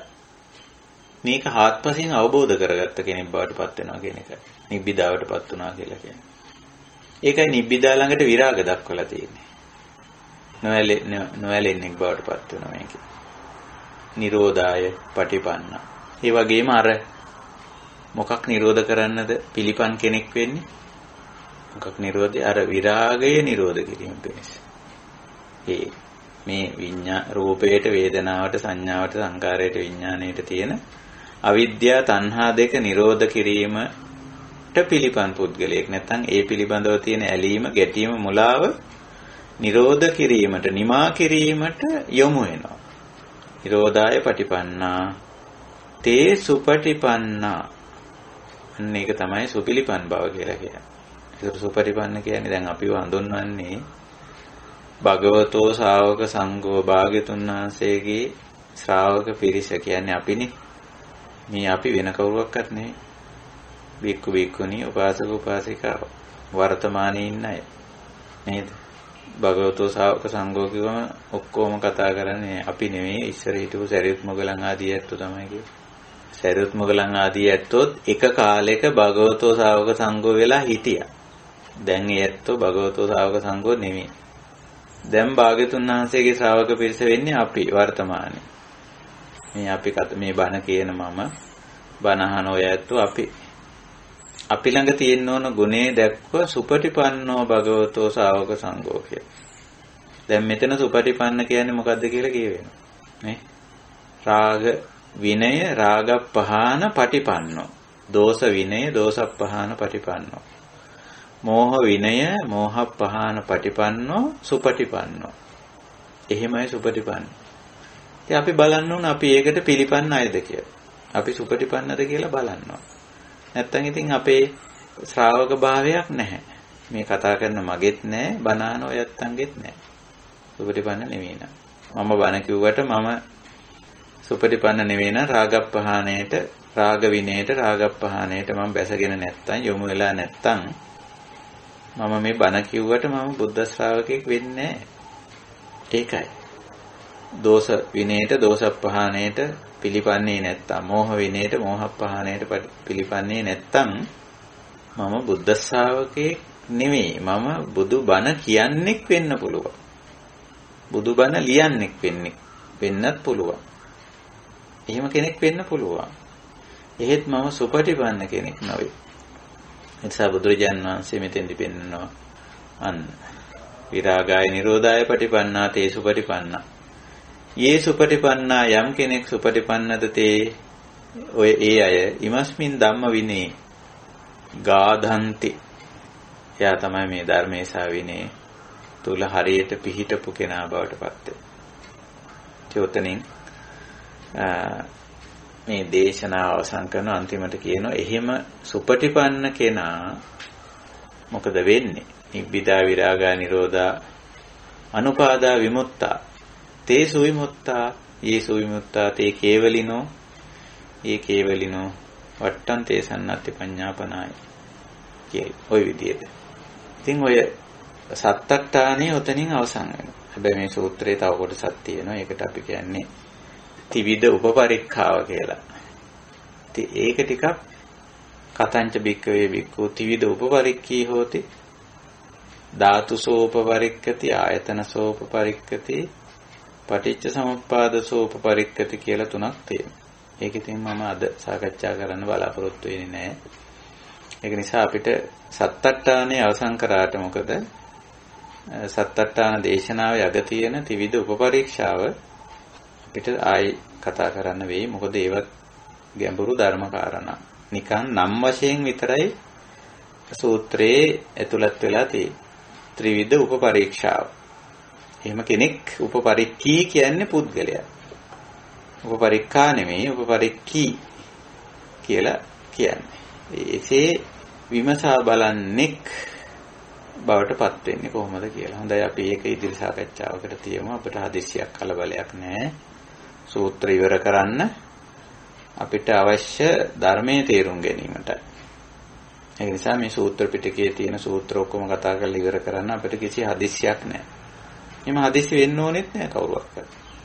වැදගත් වෙන්නේ අවශ්‍ය ධර්ම කාරණා ටික අවබෝධ කර ගැනීමයි. හොඳයි. එහෙමනම් අපි මේ කොටස උම තියලා අද සාකච්ඡාව නිමා කරන්න කලින් අපි වෙනදා වගේම සාකච්ඡා වාරයට යොමු වෙනවා. අපේ ධම්ම සභාවේ ඉන්න කල්යාණ මිත්‍රයන්ට යම්කිසි දෙයක් අහන්න විමසන්න තියෙනවා නම් අපි කරුණා කරලා ඒකට යොමු වෙන්න කියලා ගෞරවයෙන් ආරාධනා කරනවා. අවසරයි ස්වාමීන් වහන්සේ, ඔබ වහන්සේ මේ දේශනාව තුලත් පසුගිය දේශනා තුලත් ඇත්තටම චන්දරාගය කියන වචන දෙක ගැන ගොඩක් විස්තර දෙන්නේ. චන්ද කියන්නේ තේරීමත්, රාගය කියන්නේ ඒකට ඇලීම වශයෙන්. ඒ වගේම ඔබ වහන්සේ සඳහන් කළා මේ ඡන්දේ නෙමෙයි ප්‍රශ්නේ තියෙන්නේ, ඒකට ඇලීම හා ගැටීම වගේ ඒක තේරෙනවා. නමුත් මට ප්‍රශ්නයක් තියෙනවා ස්වාමීන් වහන්සේ, ජීවිතේ අපි වැඩි හරියක්ම කරන්නේ තෝරන එකනේ. එහෙම මට හිතෙනවා නිවැරදි කියලා. හැබැයි සමහර අවස්ථාවල තේරීම තුළ එක්තරා මට්ටමකට තණ්හාව තියෙන්න පුළුවන් නේද කියන ප්‍රශ්නේ මට ඇති වුණා. ඒක ගැන ඔබ වහන්සේට පුළුවන් නම් පැහැදිලි කරලා දෙන්න කියලා. ඔව් ඒක හොඳ කාරණයක්. ඒක අපි ඇත්තටම මතු කරන්න ඕන හොඳ ප්‍රශ්නයක්. දැන් මෙතන තේරීමද ප්‍රශ්නය, මේ ගැටලුව තියෙන්නේ. එහෙම නැත්නම් මේකේ මොකද්ද මේ ගැටලුව තියෙන්නේ? අපිට තෝරන්න සිද්ධ වෙනවා යම් දේවල්. දැන් අපි සරල මට්ටමේ කතා කරොත් එහෙම මේ සාප්පුවකට ගියොත් ඇඳුම තෝරන්න වෙනවනේ. අපිට තියෙන අපේ ශරීරයේ ස්වභාවය බලලා, වයස බලලා අපි කමීසය ගන්නවා නම් අපි කියන මේ සයිස් එකේ කමීසය තමයි මම අඳින්නේ. එතකොට ඒ ප්‍රමාණයක තියෙනවද?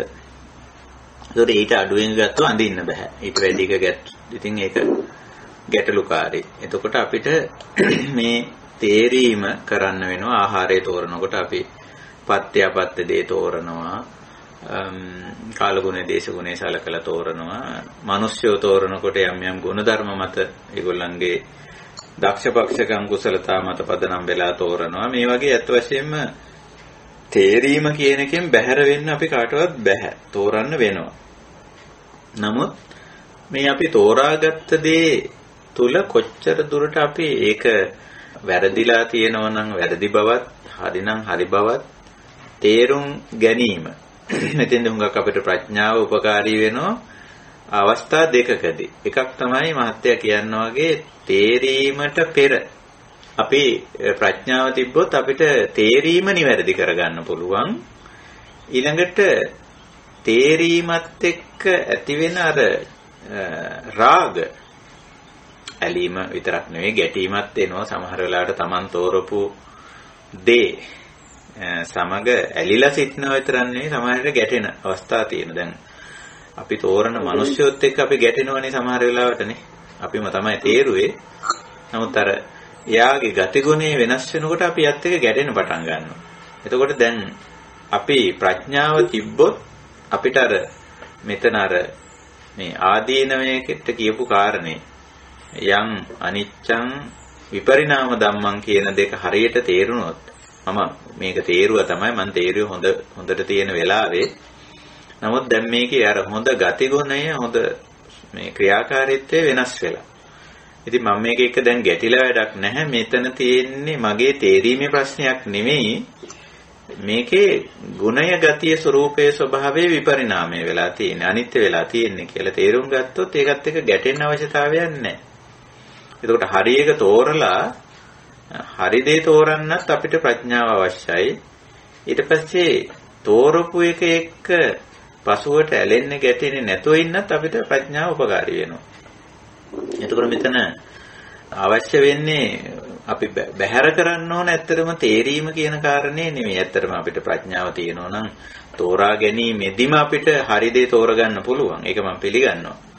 එතෙන්දී ප්‍රඥාව කල්තියාම තිබුණොත් හරි දේ, හරි තැන, හරි පුද්ගලයා තෝරගන්න පුළුවන් අපිට. එතකොට ඉතින් ප්‍රශ්න ගොඩක් යහපත් වෙනවා. ඒ කියන්නේ තේරීම විසින් අපිට දුක්ඛ දෝමනස් ඇති කරන්නේ නැහැ. නමුත් මේ අපි හරියට තෝරපු දේ, හරියට තෝරපු තැන, හරියට තෝරපු පුද්ගලයා විපරිණාමයටපත් වෙනවා, වෙනස් වෙනවා. ඒකේ තියෙන අර හරි ගතිය පස්සට යනකොට මේ විපරිණාමය වෙනවා. ඉතින් අපිට එතෙන්දි ගැටෙන්න දෙයක් නැහැ. අපි දන්නවා අර ගැඹුරින් දකින්න කෙනාට තේරෙනවා මම මේ තෝරපු එකේ ගුණය ගතිය දැන් වෙනස් වෙලා තියෙන්නේ. නැතුව මේ තේරීමේ වැරද්දක් නෙමෙයි මෙතන වෙලා තියෙන්නේ කියලා. එතකොට අපිට කිසිම ගැටලුවක් නැතුව ඒකට උපේක්ෂා වෙලා ඕනනම් ඒක පැත්තකට දාලා ආපහු ඒ ගුණයේ ගතිය තියෙන එකක් තෝරලා ගන්න පුළුවන්. අපි එහෙමනේ.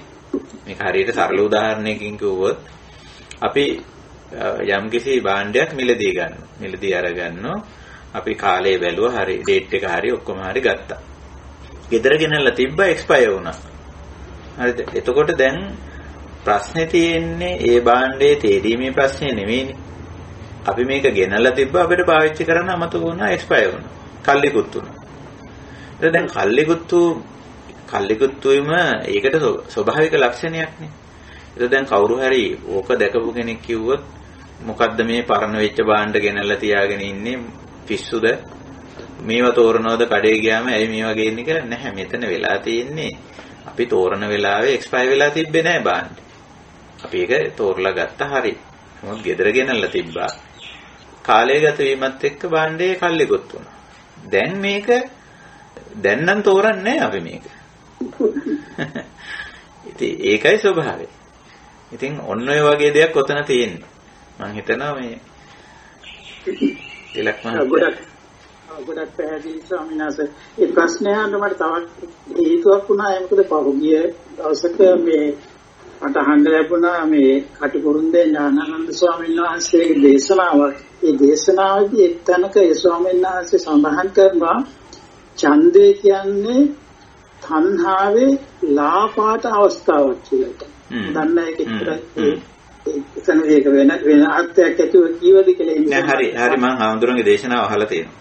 මාත්‍ය කියන එක හරි. ඒ ලාපාට හාමුදුරුවෝ කියන්නේ මේ ඡන්දය අකුසලයක් කියන එක නෙවෙයි. අර අපේ තේරීමම එක්තරා ප්‍රමාණයකට අපි නිකන් එතන සියුම් අවිද්‍යාව නිසා තමයි ඒක වෙන්නේ. අපි හිතනවා අපේ තේරීමම රාගය කියලා. නැත්නම් මේ තේරීමම වැරද්දක් කියලා මම ඒක අර භාණ්ඩයේ කල්ලිකුත් වීම කියන උදාහරණය කිව්වේ. දැන් වර්තමානයේ තියෙන්නේ අපි ළඟ කල්ලිකුත්තු භාණ්ඩයක්නේ. එතකොට දැන් පිට ඕක බලන කෙනෙක් හිතනවා මේ ඔයා මේ ගෙනල්ලා තියෙන්නේ මේ කල්ලිකුත්තු භාණ්ඩයන්නේ ගෙනල්ලා තියෙන්නේ කියලා. එතකොට එයා හිතන්නේ තේරීමම වැරද්දක් කියලා. ඒකයි තියෙන්නේ. තේරීම වැරද්දක් නෙමෙයි. තෝරලා තියෙනවා. නමුත් ඒක අර කාලානුරූපව විපරිණාම ධර්මතාවයේ විසින් දැන් ඒකේ ගුණය වෙනස් කරලා තියෙනවා. ඉතින් ඔය සියුම් මේක තමයි හාමුදුරුවෝ එතන පැහැදිලි කරන්න උත්සාහ කරන්නේ. ඡන්දයම අකුසලයක් කියලානේ. ඒ වගේ තේරුමක් දෙන්න ඕන. නමුත් ඇත්ත වශයෙන්ම මේක එහෙම නෙමෙයි. ඡන්දයම අකුසලයක් වෙන්නේ නැහැ. ඡන්දය කොහෙවත් එහෙම අකුසලයක් කියලා කියන්නේ අපිට භාවනාවේදී හොඳටම ඕක ප්‍රත්‍යක්ෂ වෙනවා. ඡන්දය අකුසලයක් නෙමෙයි. රාගය තමයි ප්‍රශ්නේ තියෙන්නේ. මේ තේරීම එක් ඇති කරගත්ත මේ ඇලීම හෝ ගැටීම. ගොඩක් පැහැදිලි ස්වාමීන් වහන්සේ වහන්සේට තෙරුවන් සරණයි.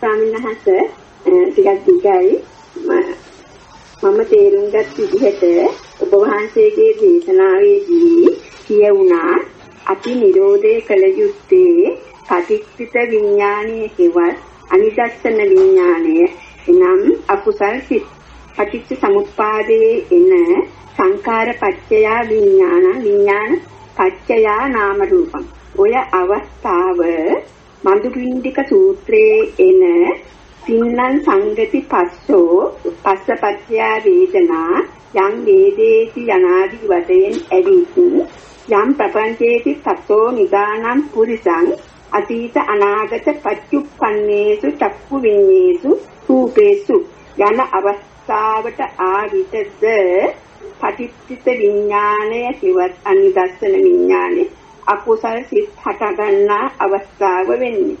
ඒ වගේම තණ්හා දිට්ඨි මාන එක්කු පංච උපාදානස්කන්ධ අවස්ථාවත් මේ අවස්ථාවමද. ඒ වගේ පෙනපින්ඩූපම සූත්‍රයේ කියලා තියෙනවා රූපය පෙනපිඩක්, වේදනාව දියබුගුලක්, සංඥාව මිරිඟුවක්, සංකාරය කෙසෙල් කඳක්, විඥාණය මායාවක්. මේ අවස්ථාව සිත්තල එන ඒ අකුසල ස්වභාවය පෙන්눔 කරමින් එය නිරෝධ කිරීමට කරන දිරිගැන්වීමක්ද පොඩ්ඩක් ඔබතුමී නිදර්ශන 3ක් විතර ඉදිරිපත් කළා.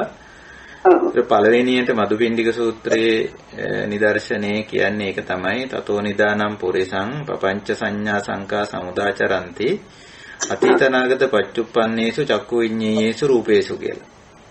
එතකොට එතන අර ප්‍රපංච කරගත්තා කියලා කියන්නේ අර කාරණේ තමයි. ඒ කියන්නේ අපි මේ දැන් කතා කර දේ තමයි. ප්‍රපංච කරගත්තා කියලා කියන්නේ ඒක තමයි. අර අවිජ්ජාපච්චය සංඛාරා සංඛාරපච්චය විඥාන. පතිට්ඨිත විඥානයක් සහ සනිදස්සන. ඒක අනිදස්සනනේ සනිදස්සන විඥානයක් බවට හැරිලා තියෙන එක තමයි අර පපංච කියලා කිව්වේ තෙන්ති. සනිදස්සන විඥානයි පතිට්ඨිත විඥානයි කියන්නේ පපංච කියන්නේ සමානයි. ඔව් ඒකම. ඔව් ඒක හරි. තේරුම් ගැනීම හරි. ඊළඟට ඉදිරිපත් කර කාරණේ ඔය පංචස්කන්ධ තණ්හා දිට්ඨි මාන එකතු නම් පංච උපාදානස්කන්ධ අවස්ථාව. ඔව්. දැන් එතකොට පංචස්කන්ධ වලට කවුද මේ තණ්හාව දාන්නේ? කවුද මානය දාන්නේ? පංචස්කන්ධ කියන්නේ ස්වභාවික දෙයක්නේ. රූප, වේදනා, සංඥා, සංකාර, විඥාන. දාන්නේ අවිද්‍යාව. අවිද්‍යාව රූපස්කන්ධයේ ආස්වාදේ පෙන්නලා ඒකට තණ්හාව දාන. නැත්තම් මානය මේ සම්බන්ධ කරන නැත්තම් දෘෂ්ටිය දාන, නිත්‍ය සංඥාම ඒ වගේ දෙයක් දාන, දිට්ඨිය දාන. එතකොට වෙන්නේ අර අවිද්‍යාපච්චය සංකාර සංකාරපච්චය විඥාන. ආපහු විඥානයේ පතිට්ඨිත වෙනවා. විඥානය ඊට පස්සේ රූප ස්කන්ධේ උපාදාන කරනවානේ. ඒක හරි. එතනත් ඒ කාරණෙත් හරි. ඊළඟට අර කදලි ආදී උපමා. රූපේ පෙන පිටක්. එතෙන්දිත් වෙන්නේ ඇත්තටම අරක ආපහු අනිදස්සන කරන්න දරන දෙන කමටහන් ටිකක් ඒ බුදුහාමුදුරු දෙන්නේ. අර පතිට්ඨිත විඥානේ අපපතිට්ඨිත කරන්න. සනිදස්සන විඥානේ අනිදස්සන කරන්න දෙන කමටහන් ටිකක් ඒ දෙන්නේ. මේ රූපය ඔබ නিত্য ආත්ම සුඛ විදියට අරන් සිටියට මේ රූපය පෙන පිටක් වගේ. මේක නිකන් පෙන පිටුව ඇත්තටම පේන්න තියෙනවා. ඒක යම්කිසි ගුණ වීමක් තියෙනවා. පිටින් බලපුවම හැඩයි ලස්සනයි. ඒ ඔක්කොම පිළිගන්නවා. අපි පෙන පිටුවක් කියන එක පිළිගන්නවා. නමුත් පෙන පිටුවේ ලොකු සාර බවක්, නিত্য බවක්, චිරපැවැත්මක් නැහැ කියන එක පෙන්වන්න තමයි පේන පින්දූපමං රූපං කියන්නේ. පෙන පිටුවක් වැනි ඒ විදිහට අර අනිත් ඒවයි තියෙන මේ නිස්සාරත්වය අර උපාදාන වෙලා ඉන්න පුද්ගලයාට පංචස්කන්ධයට උපාදාන වෙලා ඉන්න පුද්ගලයා කොහොමද උපාදානෙන් ගලවන්නේ? අර පතිට්ඨිත විඥානේ කොහොමද අපපතිට කරන්නේ? සනිදස්සන විඥානේ කොහොමද අනිදස්සන කරන්නේ? ඒකට දෙන එක්තරා කමඨහන් පහක් ඔය තියෙන්නේ. පේන විඳූපමං රූපං, වේදනා බුබ්බුලූපම ආදී වශයෙන් ඔබතුමී කියපු ඒ පහ. ඇත්තටම කමඨහන් පහක් ඒක. අපි ගැඹුරින් අර විදිහට ගැඹුරින් බැලුවොත් අපිට පෙන පිටක්සේ පේනවා මේක. නිකන් පෙන පිටක් කියලා බුදුහාමුදුරුවෝ ආරෝපණය කරනවා නෙමෙයි. නැති එක. මේකේ පේන පින්ඩ ගතිය මේ අපිට රූප ස්කන්ධයේ පේන පින්ඩ ගතිය පේනවා අපි. හරියට සීනුවණින් බැලුවොත්. හරි ඔබතුමී ඉදිරිපත් කර කාරණේ හරි. ඒකට දැන් අර මම මෙතන කියන දැනීම මත ඉන්නකොට අපිට මේ ඕවා මේ වැඩියෙන් මානසිකාරණය කරගන්න පුළුවන් නේද? ඇත්ත වශයෙන්ම මම මෙතන කියන්නේ ඇත්තම අපි එතන අර වර්තමාන මොහොතේ උපට්ඨිත සතියෙන් එළඹ සිටි සිහියෙන් ඉන්නවා කියන එකනේ. දැන් අපි රූපස්කන්ධයට එළඹ සිටි සිහියෙන් හිටියොත් එතකොට මම මෙතන කියන්නේ මම දැන් රූපස්කන්ධයට අවදි වෙලා ඉන්නේ කියන එක. අවදි වෙලා ඉන්න කෙනාට මේ රූපස්කන්ධයේ පේන පින්ඩ ගතිය, පෙන පිටු ස්වභාවය, පෙන පිටුවක තියෙන්නේ පෙන බුබුලු ටිකක් එකට ගොනු වෙලානේ තියෙන්නේ පෙන පිටුවේ තියෙන්නේ. එතකොට අර හැබැයි පෙන බුබුලු ටික එකට එකතු වුණාම පෙන පිටුවක් වෙනවා. අපිට මේක ලොකුවට ලස්සනට හැඩයට පේනවා. අපි නමුත් අර බුබුලු ගැහි ගිහිල්ලා පෙන පිටුවක් අවසන් වෙනවා. අපි ඕකට හොඳට අවදි වෙලා හිටියොත් අර පේන පින්ඩයේ තියෙන ඒක සකස් වෙලා තියෙන ආකාරය පෙන බුබුලු කීපයක් එකතු වීමෙන් පෙන පිටුව සකස් වෙලා තියෙන හැටි ඊට පස්සේ අර වතුර බින්දුවක් වැටෙන වාරයක් පාසා එතන පෙන බුබුලක් ඇති වෙලා ඒක පාවෙලා ඇවිල්ලා අර පෙන පිටුවට සම්බන්ධ වුණාම පෙන පිටුව ලොකු වෙන හැටි පෙන පිටුවේ තියෙන බුබුලු ගැහි යනකොට පේන පින්ඩය ක්‍රමයෙන් නැති වෙලා යන හැටි මේ සමස්තය අවබෝධ වෙනවා. අර මම මෙතන නැත්තම් මම අවදි වෙලා ඉන්නවා මොකටද රූපස්කන්ධයට. අවදි වෙලා ඉන්නකොට ඕක පේනවා. ඒකයි ස්වභාවය. අනිත් එක ස්වාමීන් වහන්සේ දැන් මේ අර විඥානය කියන එක ඒ තැන්වල එක අර්ථයෙන් මේ එලි දැක්වෙනවා නේද? ඒ කියන්නේ දැන් උදාහරණ වශයෙන් ගත්තොත් සංඥාවට අවදි වීම විඥානයේ එක අවස්ථාවක්. දැන් ඇහැ රූපය වෙන්කර හඳුනා ගැනීම එහෙම නැත්නම් අපි කියනවා අර තින්නම් සංගති පස්සෝ කියලා මේ එතෙන්දී මේ ඇහැට ඇහැ රූපය චක්කු විඥාණය ඇහැට රූපේ පේනකොටම ක්‍රියාත්මක වීමේ ස්වභාවයක් කියන්නේ විඥාණයම නේද? ඔව් ඒක තමයි දැන් මෙතන මේ දේශනාවේදී පටන් ගන්න බුදුරජාණන් වහන්සේ එතනින් අර සංඥා මට්ටමින් නෙමෙයි විඥාන මට්ටමින් පටන් ගන්න. ඒ ඇහැට රූපේ හමු වෙනකොටම ක්‍රියාත්මක අර සංඥාව ක්‍රියාත්මක වෙනවා. ඒ ක්‍රියාත්මක අවස්ථාව තමයි විඥාන කියන්නේ. හරි ස්වාමීන් වහන්සේ හොඳටම පැහැදිලි තෙරුවන් සරණයි. තෙරුවන් සරණයි. ස්වාමීන් වහන්සේ අර ඡන්දය ගැන කියපු එකට මට මේ වගේ දෙයක් කියන්න හිතෙයි. සතර ඉරිදිපාදවල ඡන්ද, චිත්ත, විරිය, විමර්ශා කියනවනේ ස්වාමීන් වහන්සේ. ඔව්. එතකොට ඡන්දය අකුසලයක් නෙමෙයිනේ. ඔව්. එතන අපි තෝරගන්නවානේ හොඳ දේ මොකද්ද කියලා. ඔව්. හරි දේ මොකද්ද කියලා. ඔව්. එතකොට අපට ඒක වෙන්නේම කල්යාණ මිත්‍ර සේවනයෙන් තමයි.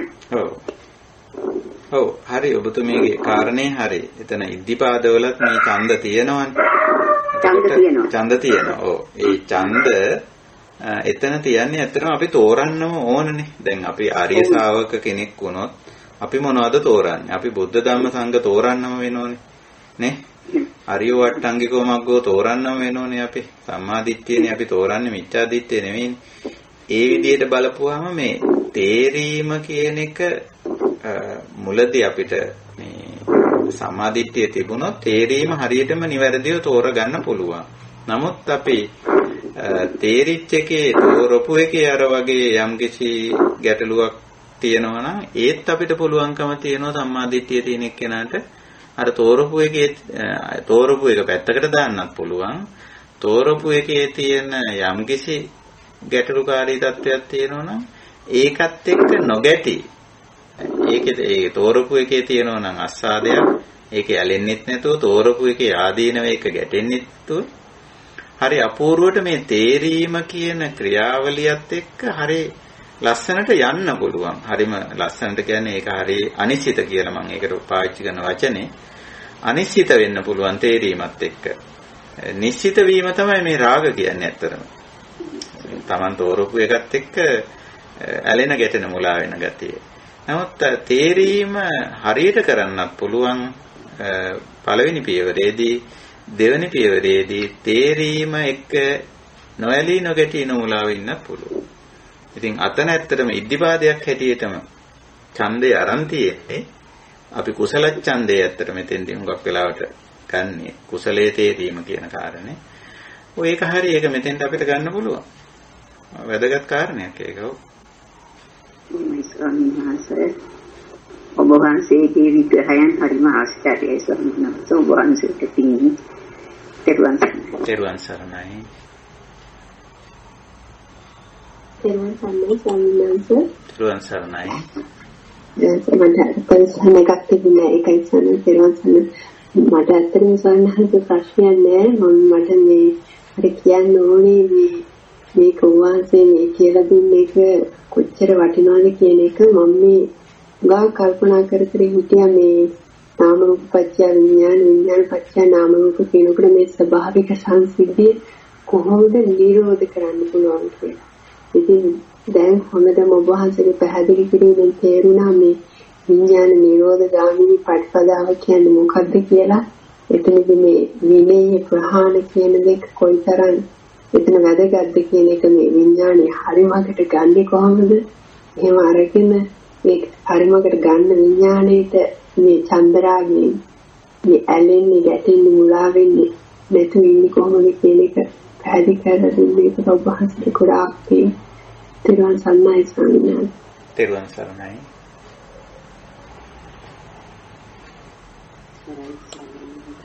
ඔව්.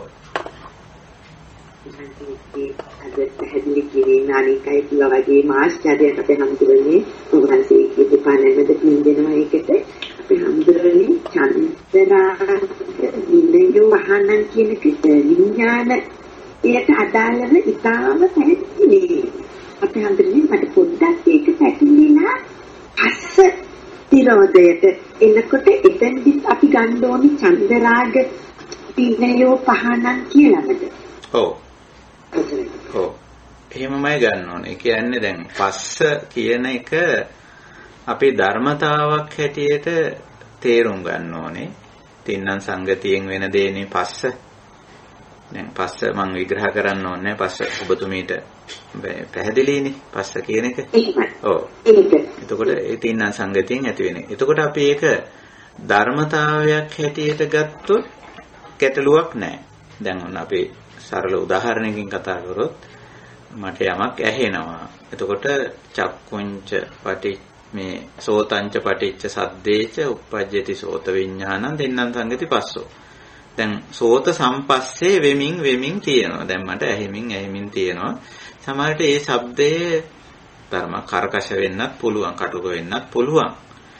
නමුත් දැන් මම මේක ධර්මතාවයක් හැටියට දැක්කොත් මට මේ ශබ්දය මේ සෝත සම්පස්සය කර්කශ වුණත් මට ඒක එක මේ පටිග අනුසය කරගන්න නැත්තම් ගැටෙන්න අවශ්‍යතාවයක් නැහැ.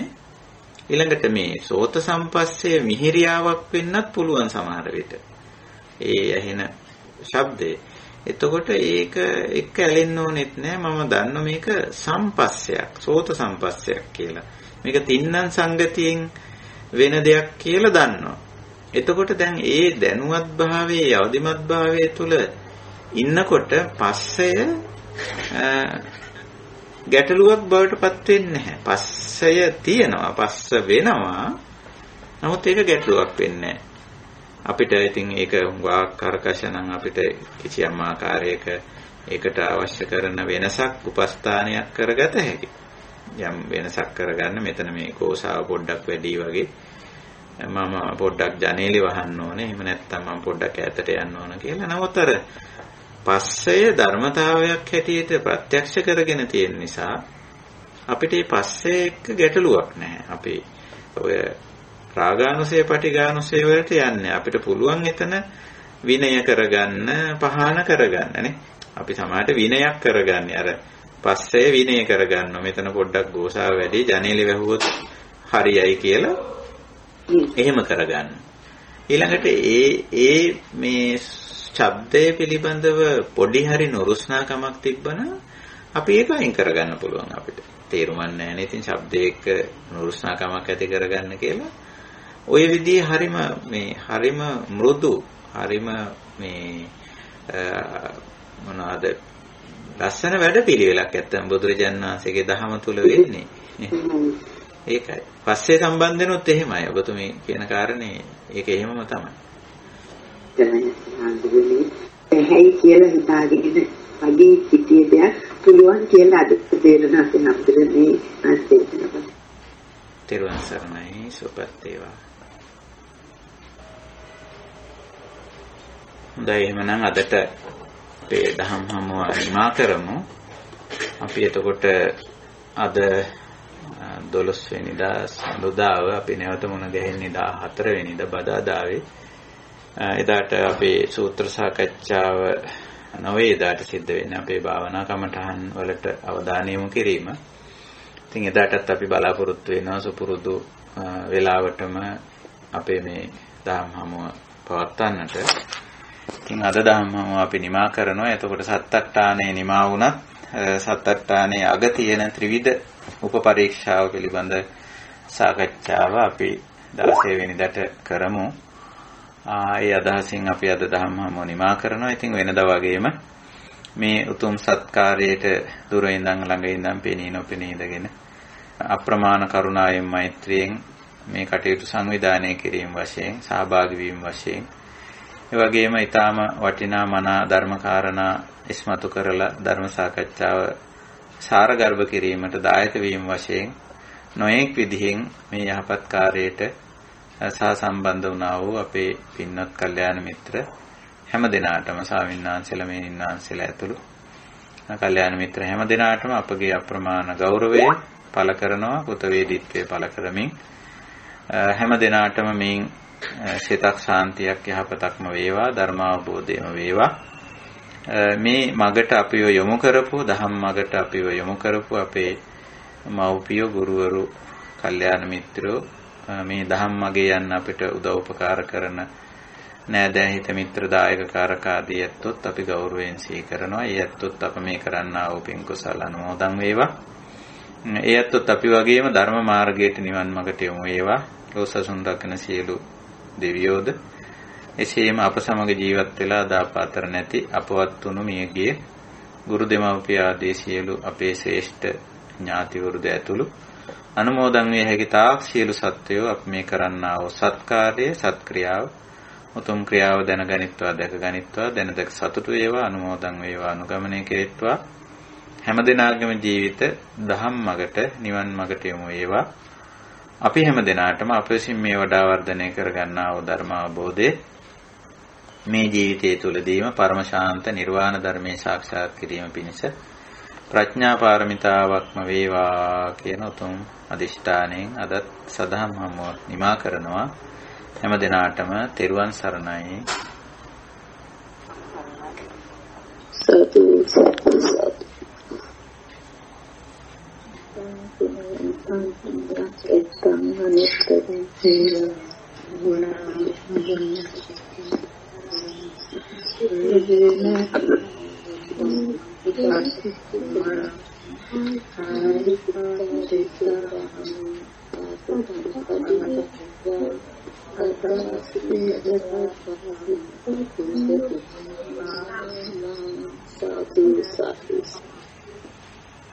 තෙරුවන් සරණයි සුවපත් වේවා.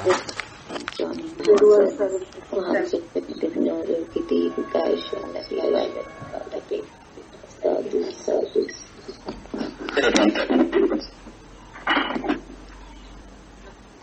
ආද නමස්කාර කරමි ස්වාමීන් වහන්සේ. සුවපත් වේවා. නමස්කාර කරමි.